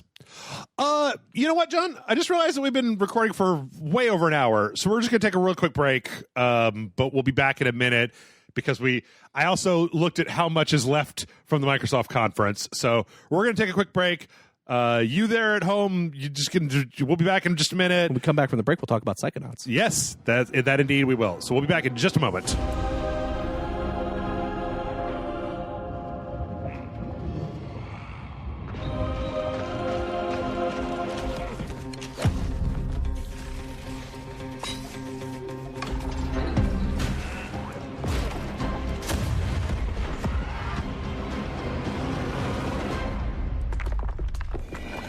And then we saw a trailer for Psychonauts 2. Yeah.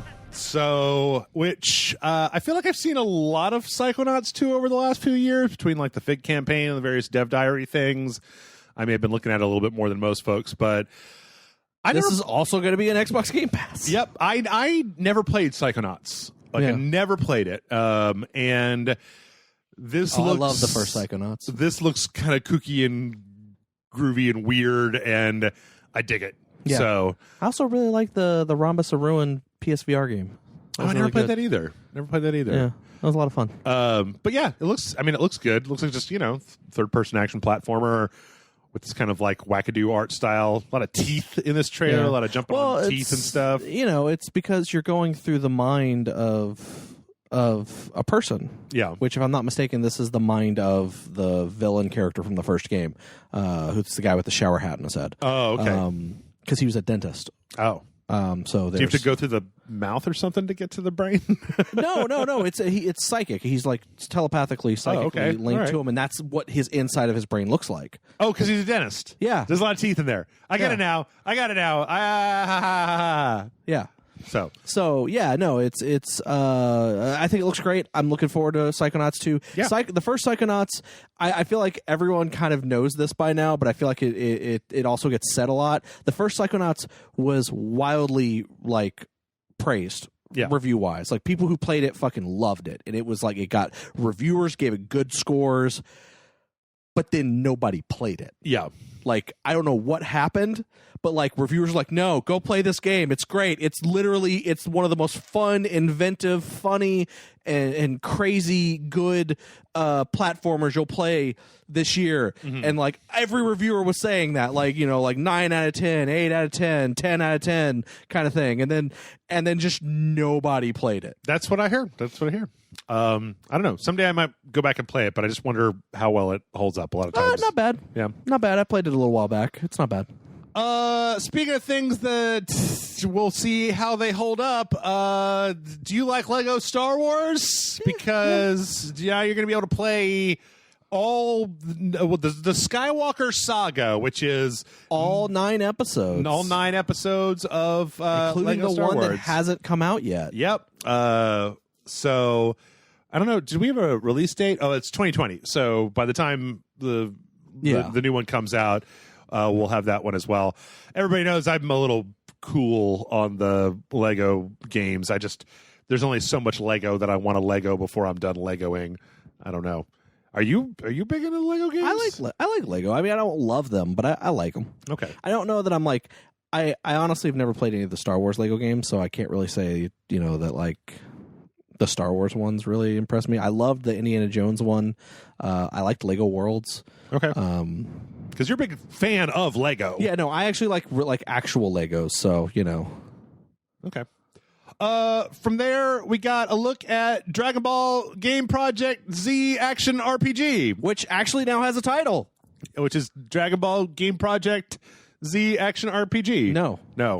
That's Its actual title is Dragon Ball Kakarot. Oh, okay. Like because it was previously called Project Z. Oh. ZRPG or whatever. Because that's what they put at the end of this trailer. No, it actually changes into Dragon Ball Kakarot at the end of the trailer. Oh, does it?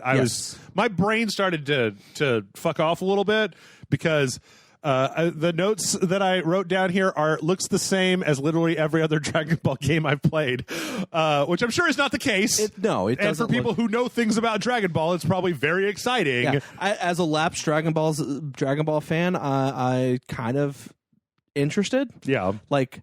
I don't know how interested. I can feel like if we say Dragon Ball 3 more times, Michael's just going to break through the wall like the Kool-Aid Man to talk about what's going on. But you know, I'm interested, but also at the same time, I actually got to see like some actual gameplay footage. Okay, like it was actually really annoying because we're watching all the streams like after all the press conferences, and like, you know, they're doing like people are making the rounds to each stream, like the Twitch stream or the GameSpot or the IGN stream or whatever. Right, and they all played the exact same gameplay footage, which. See there. Oh yeah, it totally did change into that. Yeah, but it's like it's all the same gameplay footage. Like, so it's clearly they came with footage of someone playing the game to all. Like instead of having someone live playing it, because I was just like, oh god, I'm seeing the same segments over and over and over again. Could be that they just had one vertical slice and that's what everybody was playing the way that it was supposed to be played. Well, it was just weird because he would skip over certain things. Yeah. Like there would be like, so he's supposed to go from point A to point B, and as he's flying, like there's people that say something on the ground that he can fly up to and then like do a mission, but he would skip over them because he's like, you know, like, oh, we want to skip over that. And then they'd go to a very specific guy that they decided not to skip over, go do, like it literally was just like, it was too accurate. Like it didn't feel like someone, like it was very clear by the third time I saw it that I'm like, no, this is just a video of someone playing. And also I don't know, like I said, the idea of the trailer really hyped me a little bit, but then I actually saw the game in action and I'm just kind of like, yeah, maybe not. I don't know. You know what? I'll play it, I guess. You know, if you'll, you know, I am the wrong person to super saying anything about this game because I don't watch Dragon Ball and I don't like the games. I haven't liked any one of the games, not the card game, not the Xenoverse, not the other Fighters. one. Yeah, I don't like any of them, and I don't like the character design. I don't like the way everybody's got an orange pants on. I don't like it, but that's so. That's not to say anything about this game. This could be the best Dragon Ball game of all time, but it's like, exactly. I'm kind of Keanu Reeves could be in the best romantic comedy of all time, and I'd still rather watch John Wick than because it's just not relevant to my interests. So turns out Keanu Reeves plays Raditz in this. Oh, that's I don't. He's even know. the voice of Raditz. Oh, who's that? Goku's brother. Who Raving Raditz? No. Rayman Raving Raditz? No. Yeah. Anyway, that's too far to go for a game. So, okay, so in the world of video games, John, like Dragon Ball Z is like it's got like negative value of how interested I am in it, but the next game is like the inverse of Dragon Ball. And I will say that's another thing I will say give to the Microsoft press conference is they would follow up like really high moments with kind of low key moments, or moments that wouldn't that wouldn't be hype for certain people, and then follow it up with something that would hype the people who weren't hyped for the thing before. Yeah. So like I felt like there was a good balance of it wasn't 20 minutes of sports games. Yeah, and it wasn't like 20 minutes of just like I am splooging all over the place either. It was like, oh, you're allowing me to calm down a little bit. Oh, that looks kind of nice. Oh, that's interesting. Oh my God, that's a great review. Okay, calm it down a little bit. Okay, well, I was super hyped for 12 minutes. This game, not that amount of time. It's the name of the game is called 12 minutes. Yeah, no, I'm really hyped about this as well. It looks like it's like a top-down game, and it was like a murder mystery of a man stuck in a time loop, and it's the time loop is 12 minutes. Yep. There's 3 rooms. Yep. And it's basically just like you could do all these crazy different things. Yeah. And it's very simple art style. But this is the kind of thing that really appeals to me because it's like, hey, that sounds cool. Instead of making a giant open world game with nothing in it, what if we took 3 rooms and made something that was so detailed that you could do all these different crazy things? So earlier today, I was actually watching an interview with the guy who made this game. Oh, good. And he said originally when he was conceptualizing the game, it originally took place in an entire city and was over the course of 24 hours. Okay. This is before he had a name for it or anything. But then he kind of kept running into causality problems and realized that it was too difficult and kept scaling it down and down and down, and then also would scale the time down and down. And then when he feels like he found this like nice little sweet spot where it's 3 rooms, it's 12 minutes, and different things can happen, and there's no clocks anywhere in the game. Yeah. So you don't know when 12 minutes are up, but there are like things that happen at very specific points, like certain noises will happen or certain things will happen at a specific moment. They can kind of tell you what time is when and when things are going to happen again, when certain things are going to happen. Yeah. So there's context clues that you can find. And I'm all about this. One. Yeah. Apparently he said it can take up to, most people, it should take around 8 hours at least.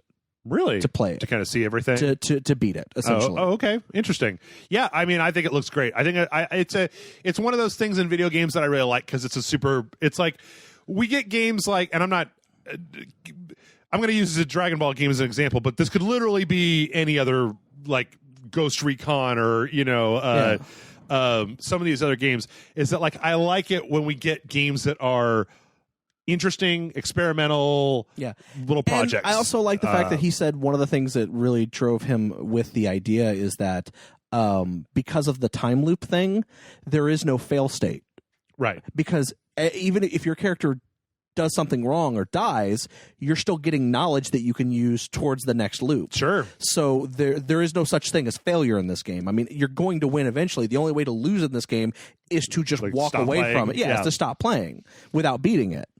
Okay. Which I think is super interesting, and I'm really I am. Yeah, I'm all in. I'm all in on this one. Let's see. From there, we saw Way of the Woods, which again I'm starting to get to the point where, like, okay, so 12 minutes looked really interesting to me. This Way of the Woods didn't really do a whole hell of a lot for me, John, if I'm being honest about it. You're playing as a deer. You got a little deer kid with you. It looks like you're kind of walking around in, like, the post-apocalypse, like, using your deer powers to, get food and keep your baby alive. Yeah, you're basically playing Bambi's mom. It's just a little bit too...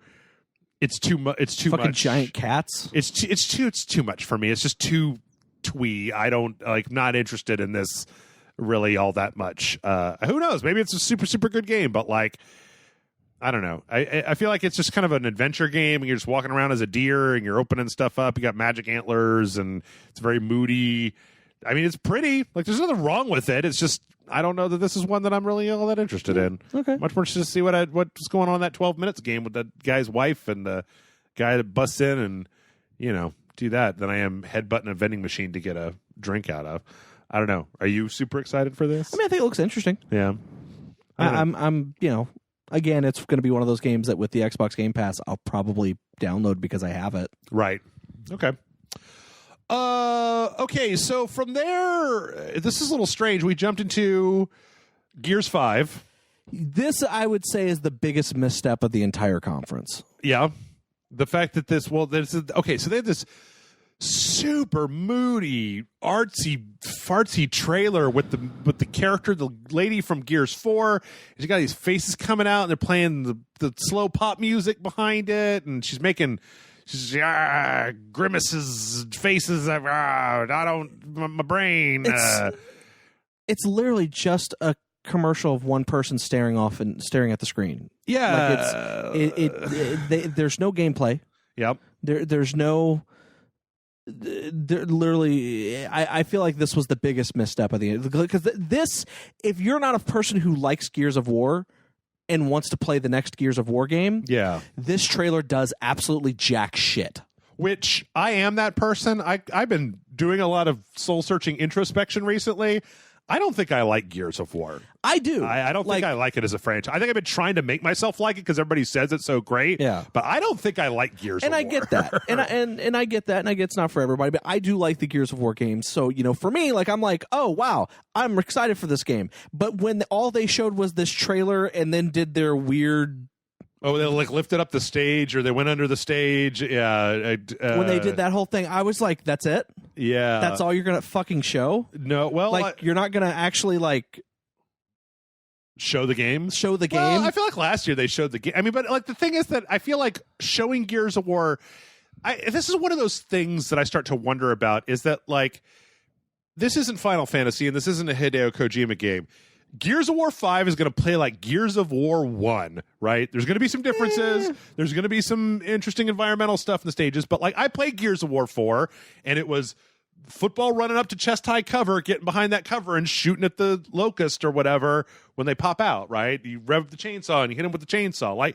The gameplay in Gears of War, I feel like, has been relatively similar through the entirety of Gears of War. So showing me new Gears of War, I mean, what's going to be all that different about this Gears of War? That's what they needed to show. But I don't think there's going to be anything different. I guess that's what I'm saying, is that they're banking more on the hey, Gears of War fans, because I know people who this lady is. I know people who did play Gears of War 4 and had no fucking clue who that was when they first saw it. Yeah. It's even though she's one of the main characters of Gears of War 4. Yeah. I know people who played 1 through Judgment, 1, 2, 3, and Judgment, and didn't play 4. And we're like, what is this? Why do I what? Yeah, I don't know. I mean, I feel like we're going to kind of come back to this particular point as far as story and presentation of your game goes at the very end of this show. But for me, it was I do kind of know who that lady is, but again, I do. I know who it is. I know what the mystery behind her whole thing is, and why the faces that came off that were hers looked the way they did, and who every one of those characters were in that little.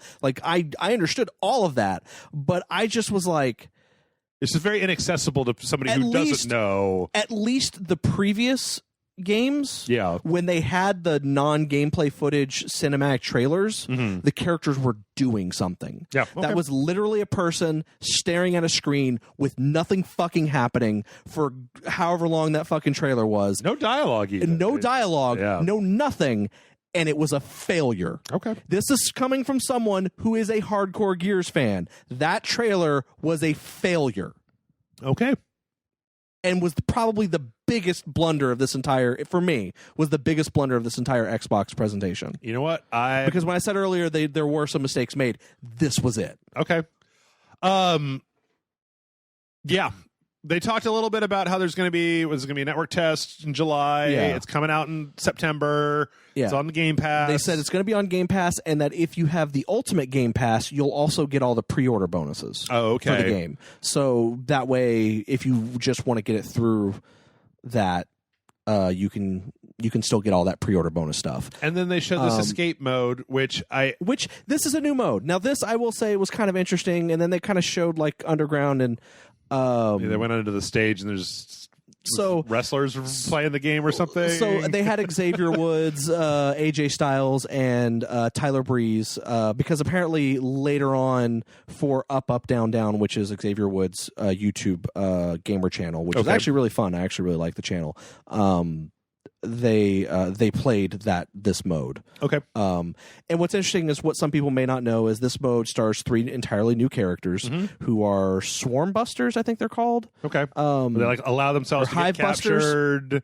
They basically allow themselves to be captured. All they have on them is a knife and basically the thing that they're going there to set up. So they're purposely getting captured to be taken into the hive. Yeah. Then they basically plant a bomb that releases a poisonous gas that is basically killing the hive that they're in. Right. And the entire thing is all you have is a knife to start off with, and your point is you're supposed to find weapons, kill the other whatever opposition you run and get the fuck out of there. Right. So you're also on a time limit as well, because if you stay in a room too long, suddenly it's going to fill up with that gas and your character's going to die. Okay. And so that actually seems interesting. Also, these 3 new characters are the star of the current Gears of War comic book that just got released a few weeks back. Okay. The first issue just got released a few weeks back. So you can find out more about their backstory in those comics as well, which I thought was interesting. Again, I kind of felt like this was like what I saw in this trailer bears no resemblance to what's going to actually be happening in the game, because you're going to be running up to chest high cover and then getting behind it. I don't maybe not, but I don't know. This is a very action packed trailer. Again, like I said, I have to be honest with myself and say I'm not super interested in Gears as a concept anymore. But it was well put together, and as a different game mode, great. Do we know if this is instead of Horde mode or in addition to? I think Horde it's an mode? addition. Okay, it's an extra. They would be mode. Dumb enough to take Horde mode out of Gears. Yeah, right? no, I don't. Okay. Also, this is something that we're going to come back to later, but there's a Terminator crossover.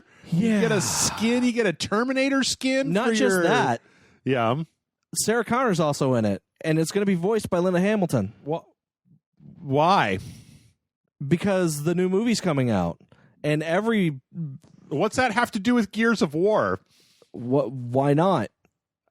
Because it doesn't have anything to do with Gears of War, because it's not thematically appropriate to Gears of War. This is like when they put Predator in the last Ghost Recon game, and I was just like, what? This isn't... Do what now? Spoilers for another conference. This is not the only time this happens. That's correct. This is not the only Terminator we're going to see. Yeah, so we got a Terminator with the Lancer. Oh, okay. Cool. Everybody cool? All right, let's move on. Hey, John, do you want to spend $180 on a video game controller? No, because but kind of. Xbox has got you covered if that's what you want. Let me rephrase that. Yes, I do want to own that controller, but no, I don't want to spend $180 on it. Hey, John, do you have $180 to waste on a controller? No. Because this Xbox Elite 2 controller's out, and it's got all kinds of like hoo-has and yakety schmack. You can like change the tension on the triggers. You can adjust the stick tension. You could change the nubs change to out be all the, how you want them to be. Yeah, take your nubs out, get your nubs in, make custom profiles for different video games. All this is great, but I'm not spending $180 on a controller. Like, this is more meant for someone who is like a hardcore, like almost Gears. like streamer or hardcore esports person, or things like that. Yeah, I actually know somebody who bought one of these. One of the earlier versions, the last one, the Elite one, specifically for the back paddles, because for they driving. played Rocket League and one of the additional control surfaces for tweaking in Rocket League, and it was just like, okay. But me personally, yeah, I don't. Not for... I kind of want one, but like I don't want to spend that much money. Yes, if somebody handed me one of these controllers, I would definitely use it, but I would not spend... That's almost half the price of an Xbox One X. I don't even have an Xbox One X. Dying Light 2 came after this. I feel like Dying Light 2 was shown off in a few places at E3. Yeah. and it was never really very striking. I mean, I like Dying Light a lot. Like, I played the shit out of Dying Light, but these trailers that they made were just kind of like, well, that's more Dying Light, all right, for you. Yes, sir. That's Dying Light. Also, I feel like they kind of told us everything we need to know last year. Mm-hmm. So I think this year, like, it's not, there's no, other than to remind us that it's coming out. Yeah. There wasn't, like, a whole lot to tell us. Yep. Well, to be honest, I mean, last year they told us way more than any of these trailers do. Yeah. They talked about the whole like world state and doing things for people and faction systems. And again, I think Dying Light's a really good game. And how whenever you come up to a multiple, like a multiple choice kind of thing, like your choice will actually affect the entire city. Like the way the world works. Yeah. So yeah, it's still coming out. Still looks good. From there, we're gonna go racing in Forza. So I love that they showed they pulled out a car, and they didn't really like put a lot of light on the car. It was mostly silhouette, and then they cut to the trailer. Yeah, because the trailer starts, and then suddenly everything is awesome as the Lego cars drive through, and they start playing "Everything Is Awesome" from the Lego Movie, and Forza Horizon 4 has been out for a while, but this is a DLC pack that is Lego. It's all Lego cars and Lego world, Lego worlds, lands. Lego people in the stands, Lego racing. Yeah, I did not see this one coming. Because Forza Horizon, is like the big world, and it looks like a lot of that world is now full of like Lego people when you play the Lego mode. I downloaded Forza Horizon 4 again because look, man, this is not a commercial for Xbox Game Pass. It's relevant that keeps coming up. I downloaded it, and it turns out that I didn't save my game or something. Yeah. And you have to like do the first 8 missions to get access to the Lego pack. And Oh, I'm just wow. like, damn it.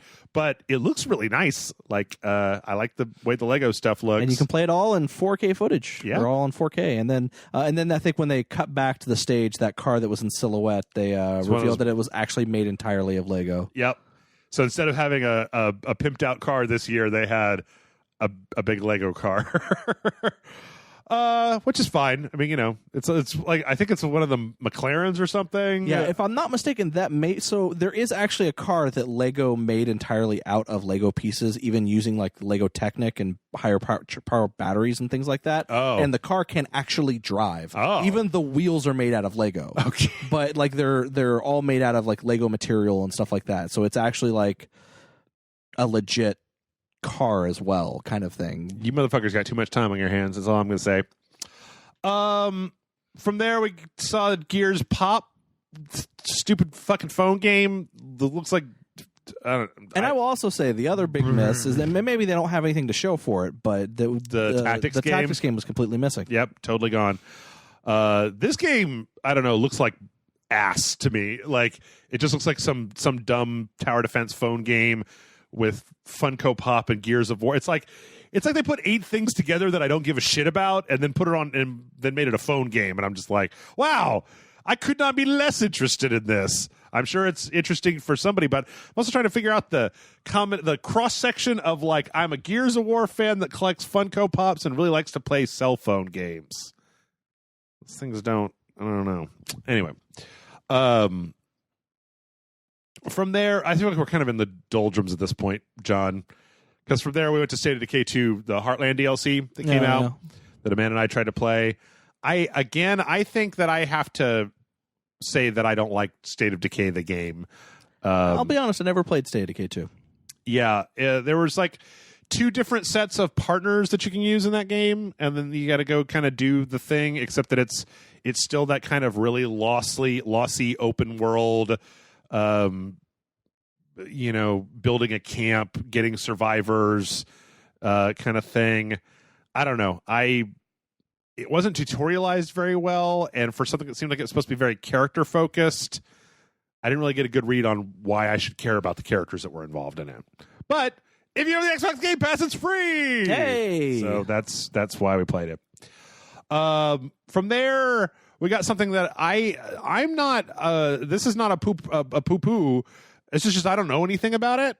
But Phantasy Star 2 Online, Phantasy Star Online 2 is coming to the Xbox. Yeah, this was actually this was kind of a like, oh, okay, because it's an MMO. It was on the PC, right? Like you can play it in North America on the PC. Can you? I think you could. It has a North American release date on the wiki page. Oh, okay. And there was part of the trailer that says like the PC phenomena or whatever. But okay. Apparently, all expansion content that was in Phantasy Star Online 2 and the base game and everything is all going to be coming to the Xbox One. Cool.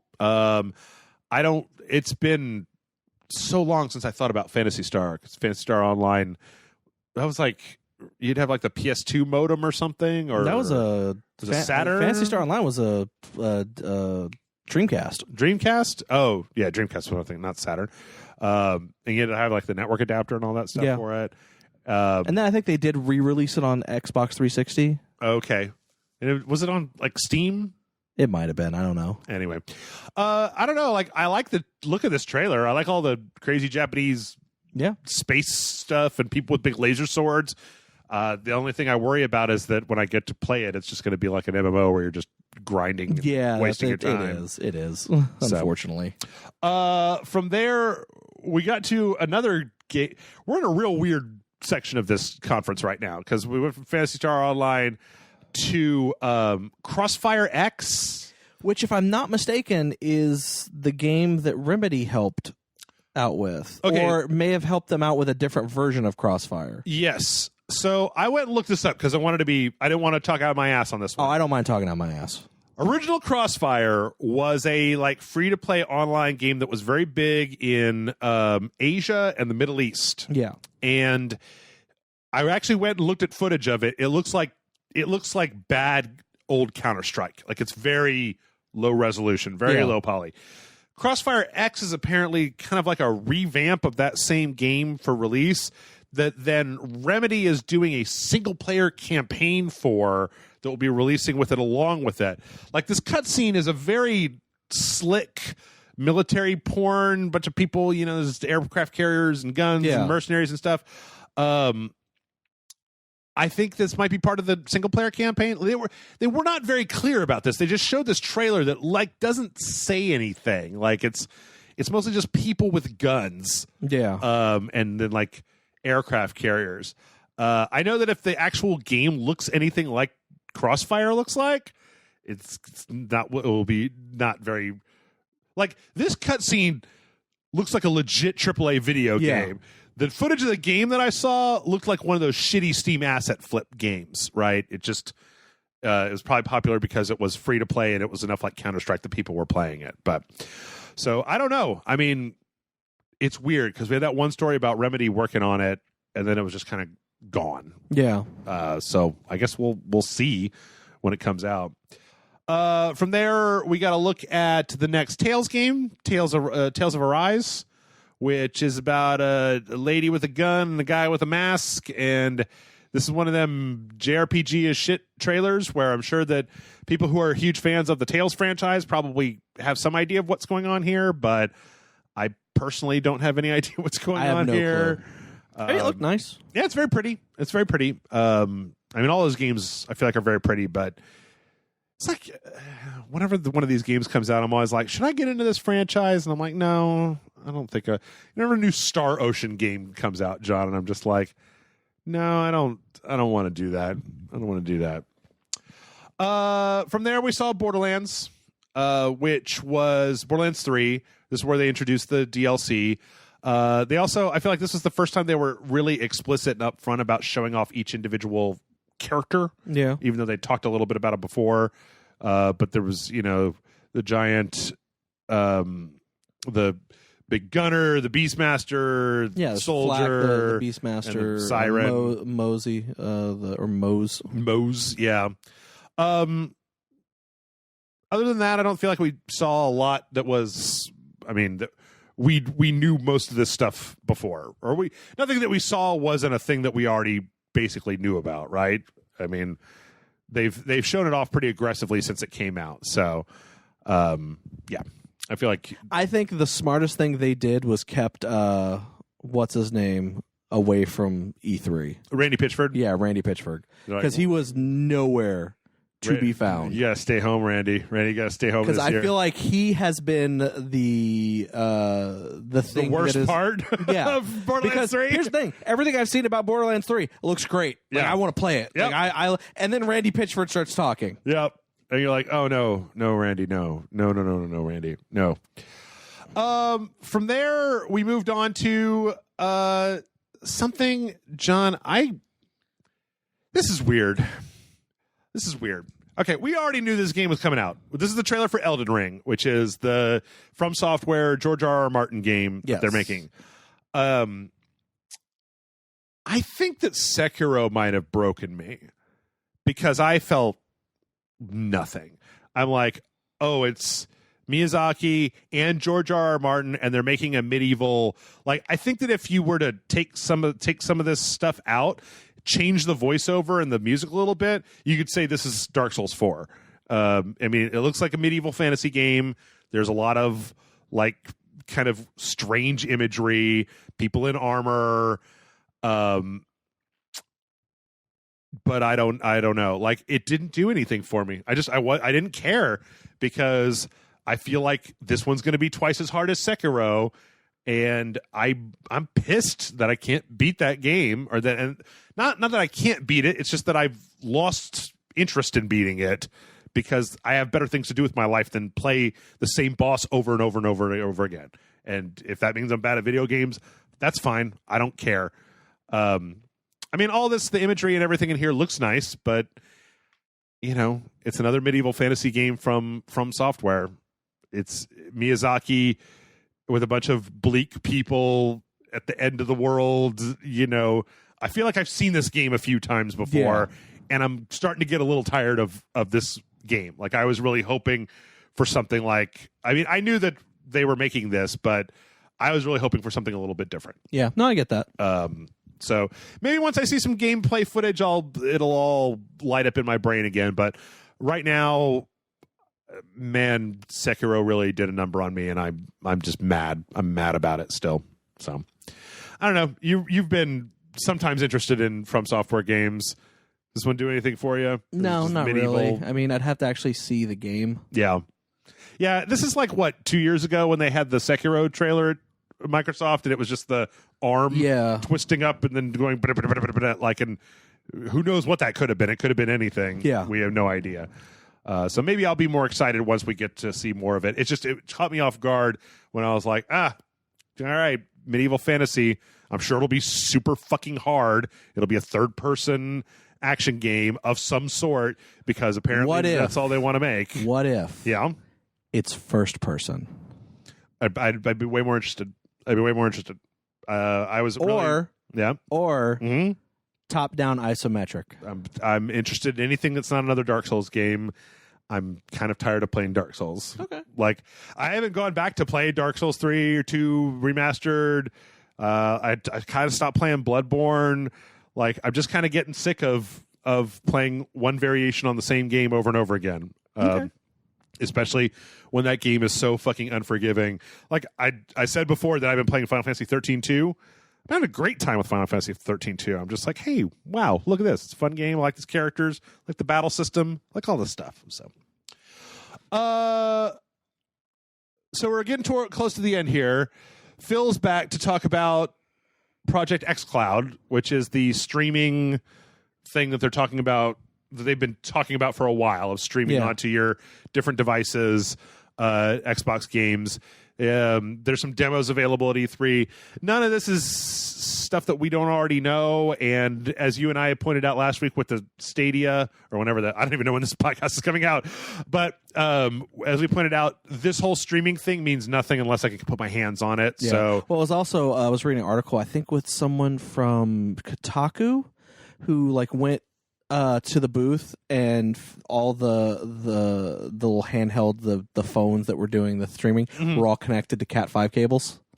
None of it was wireless, and apparently the reason for that, they came out and were like, well, the reason for that is there's too much wireless interference in the building, like because like every booth has some type of wireless functionality, and it's sending out so many signals that it just saturated and makes it unpredictable. Yeah. And the guy was like, yeah, well, that's all well and good, but you're trying to sell me on this. And what if I go to the mall? Yeah. It's like you're trying to sell me on this and you've removed the thing that's supposed to sell me. Well, but when you think about it, though, the Los Angeles Convention Center during E3 might be like a really hardcore test case, right? Like even the mall, even a busy mall day, you're probably not going to have as many people actively using the data in the wireless capabilities on their phones. Yeah. But I don't know. From there, if what you're interested in is listening to people say vague things about a console, we got a quote unquote trailer for Scarlet, the next Xbox console. It appears that they're doing exactly the same thing that we've talked at length about potential things that could be happening in the future. Everything they're saying here is it's got an SSD. It can do 120 frames per second. It can do 8K. Like obviously they're just beefing up the hardware one more time to make everything exponentially faster than it was previously. Other than that, I mean, it's just a montage of people talking about how much they like the dev kits, I guess. Yeah. Like at least with Sony, I have a grainy footage of Spider-Man running way better than it did on the PlayStation 4 Pro. Yeah. Also, what was it? A few people in the stream chat kept like harping on the fact that one of the guys apparently made the comment of like when you combine SSD and solid state technology into one, it does amazing. It's like SSD and solid state technology are the exact same thing. What the solid SSD stands for solid state drive. Like, what do you? I don't know. Like the thing is that I don't know if there's something else that solid state circuitry or some bullshit that they're talking about. The thing it was talking about was that it wasn't talking about a solid state hard drive.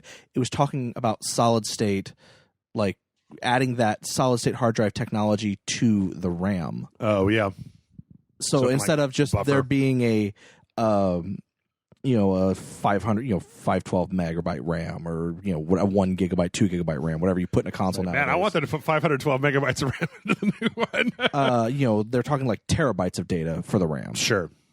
Yeah. Well, I think that part of that is, I haven't really looked into it very much, but I seem to remember a few headlines about them using like disk caching, what they do on the PC. But in any case, it's coming out next year. And to be honest, this goes all the way back to the beginning. But I feel like what we saw this year out of Microsoft at E3 was sequels to games that we knew existed, games that exist on other platforms, and not a lot of just like, oh, holy shit, I didn't see that coming moments, right? And after I got done and I started thinking about it, I thought it makes sense that all those companies that they bought would be making games for this console, not for the Xbox One. Like, trying to rush out a game in a year when you got bought by Microsoft is probably less profitable for them than to next year announce the Scarlet, right? Whatever the actual name for it's going to be, Xbox 2, Xbox, your mama, whatever, with a whole lineup of first-party games polished to perfection and ready to come out on it. Yeah. But yeah, boy, they didn't say a whole lot about it. Yeah, there were a lot of people talking, and they weren't really saying anything. No, there's a lot of buzzwords. And that one guy said something really cringy at the end, and I don't remember what it was. Yeah. Headbutting the future or something. I kind of thought it was funny when one of the people was this lady that was just like, oh man, get stuck in the elevator and in some games, and it's like you're obviously just trying to hide load times, and it's like, we know you're talking about Mass Effect. That was like a console exclusive for your console, lady. Also, like, there's been multiple Mass Effects since then. Yep. That don't use that. Did you only play the one? Did you not play Andromeda? And that was a previous console generation. Yep. So, yeah. The fuck are you talking about? Yeah. And last but not least, boy, it wouldn't be an E3 if we didn't talk about Halo. So we got a CG trailer for Halo Infinite. Yes. Some guy in a ship. And look, man, I went back and tried to figure out what the fuck is going on here, but I don't know what the fuck is going on. I don't remember the ending to Halo 5, whatever the fuck the last one was. Yeah, with the 2 different teams. Yeah, I guess I don't remember what happened. I don't, because like I'm sitting here going like, why is Master Chief just floating in fucking space? I don't know that it lines up. I don't know that that's the thing. This goes back to when we were talking about Gears of War 5, where I'm like, I've played all these games, but they didn't leave enough of an impact on me that I'm like, oh shit. Like I looked up and apparently Cortana's like the bad guy in 5, right? She's like on fully wackadoo. What do they call the AIs in those games? Oh, the rogue AI. Yeah. When they go sideways, pear-shaped or whatever. Yeah. And she's like taking over one of the precursor planets with all the technology. Yeah. And at the very end, it's like there's one ship left and they're jumping around to try to get away from her to get somewhere in the galaxy where they aren't. And then like, that's one of the ideas that I saw online, because I was like, yeah, why is he floating in space? Like at first I was like, is this picking up after the end of, what was it, like 3? When he was in space at the end of, was he in space at the end of 3? At the end of the third one, he was drifting in space. He was also kind of in space at the end of 2 as well, but... Master Chief, you need to stay out of space, brah. In any case, this is a CG trailer. I mean, we know this isn't gameplay, right? Yeah. So this guy with the beard, he brings in Master Chief, shocks him up, turns him on, and then Master Chief jumps out of spaceship like he likes to do. Yeah, I'm with you where I don't know. I cannot remember what happened at the end of 5. I feel like most Halo fans that I know weren't big fans of 4 and 5, story wise. Well, I think someone also pointed out is that the armor that Master Chief is wearing is more reminiscent of Halo 2 than it is of Halo 4 or 5. I am not familiar enough with Spartan armor to be able to tell you that. So yeah, I don't know. I mean, there's a new Halo game, right? The Halo, they look at a Halo. There's a big Halo that's broken out in the world. Master Chief grabs his gun, jumps. He wants to jump out of a spaceship again because that's what he likes. And yeah, that's it. Yeah, that's the end of Microsoft. So overall, lots of announcements. Like I said, it was just. I didn't feel like there was a big mic drop moment. I didn't feel like there was and it's out today, or, there was a lot of stuff that was, and it's out today, but it wasn't like the mic drop, and you can excitedly play this right now. Right. Like if Gears 5 came out, if they dropped that at E3, that would have been interesting. Or something, if they had said Scarlet's going to be out holiday 2019, right? If they were rushing that shit out the door. Oh, I think that would have been a bad idea. Yeah, you think so? I don't think anyone's prepared to buy a new console right now. I don't know. I mean, with the Game Pass and everything, maybe. I don't know. I guess the thing is, it's just when we come back to it, I had expected something very dramatic, and what we got was, here are a bunch of things you already know about. Like, the reveal date for the release of Cyberpunk was dramatic, but that's not a Microsoft thing. That's just Cyberpunk thing. Like the idea that the project Elden Ring is going to be the next From Software game. That's not a Microsoft thing. That's a From Software thing. It was like announcing Sekiro, where it's like, well, yeah, but that's going to be on all the consoles. It's not an exclusive, right? Yeah. So, you're not giving me a lot of reasons to buy the Xbox, except... Now that I've done this podcast, John, I realize that you and I spent this entire time talking about how good of a value Game Pass is.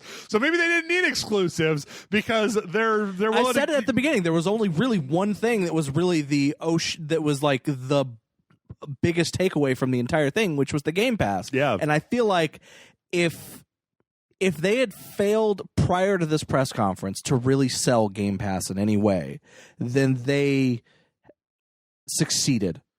Yeah. In every way. Yeah. During this conference, because everything they showed, almost, they're literally. I think I can count on my 2 hands the number of games that they showed that are not going to be part of Game Pass. Sure. Like I think I have a better chance of doing that than I do of all the coming up with all the games that they showed that are part of it. Yeah. So I mean, again, if this had been, if I had no expectations, this was a perfectly good conference, right? Showed some console exclusives, showed some stuff that was a console exclusive, got some release dates, got some new announcements, got some new trailers for games we already knew about, some interesting indie stuff. It was fine. There wasn't much of a mic drop, but again, you don't have to have one of those. And so we finish the first of many podcasts about E3 2019. John, should we rate all these conferences out of 10? What'd you give EA out of 10? I will give EA a 1. I give them a 3. I like that Star Wars. Was that out of 10? I apologize. I was going out of 5. Oh. Out of 5? 2. Yeah. Out of 10, I give them a 2. Let's stick with one or the other. It's going to get real confusing if we keep. Which do you want to stick with? Let's go with 10. There's a little bit more granularity. 2. 3. And Microsoft? I'd probably put a solid 7. I think 7's good for 7 me or too. 8. 7, yeah, 7 to 8. 7.5. There you go. I'm gonna give this the IGN score. That every game gets. So it was crap, right? Because IGN only gives that's the lowest score they'll give out is a 7.5. Oh, okay. So no, it was all right. Anyway, thanks everybody for listening. Make sure to come back and check us out. I think I'm going to be releasing these daily because next up we've got Bethesda and Devolver. You want to talk about a Beauty and the Beast? Woo! Woo!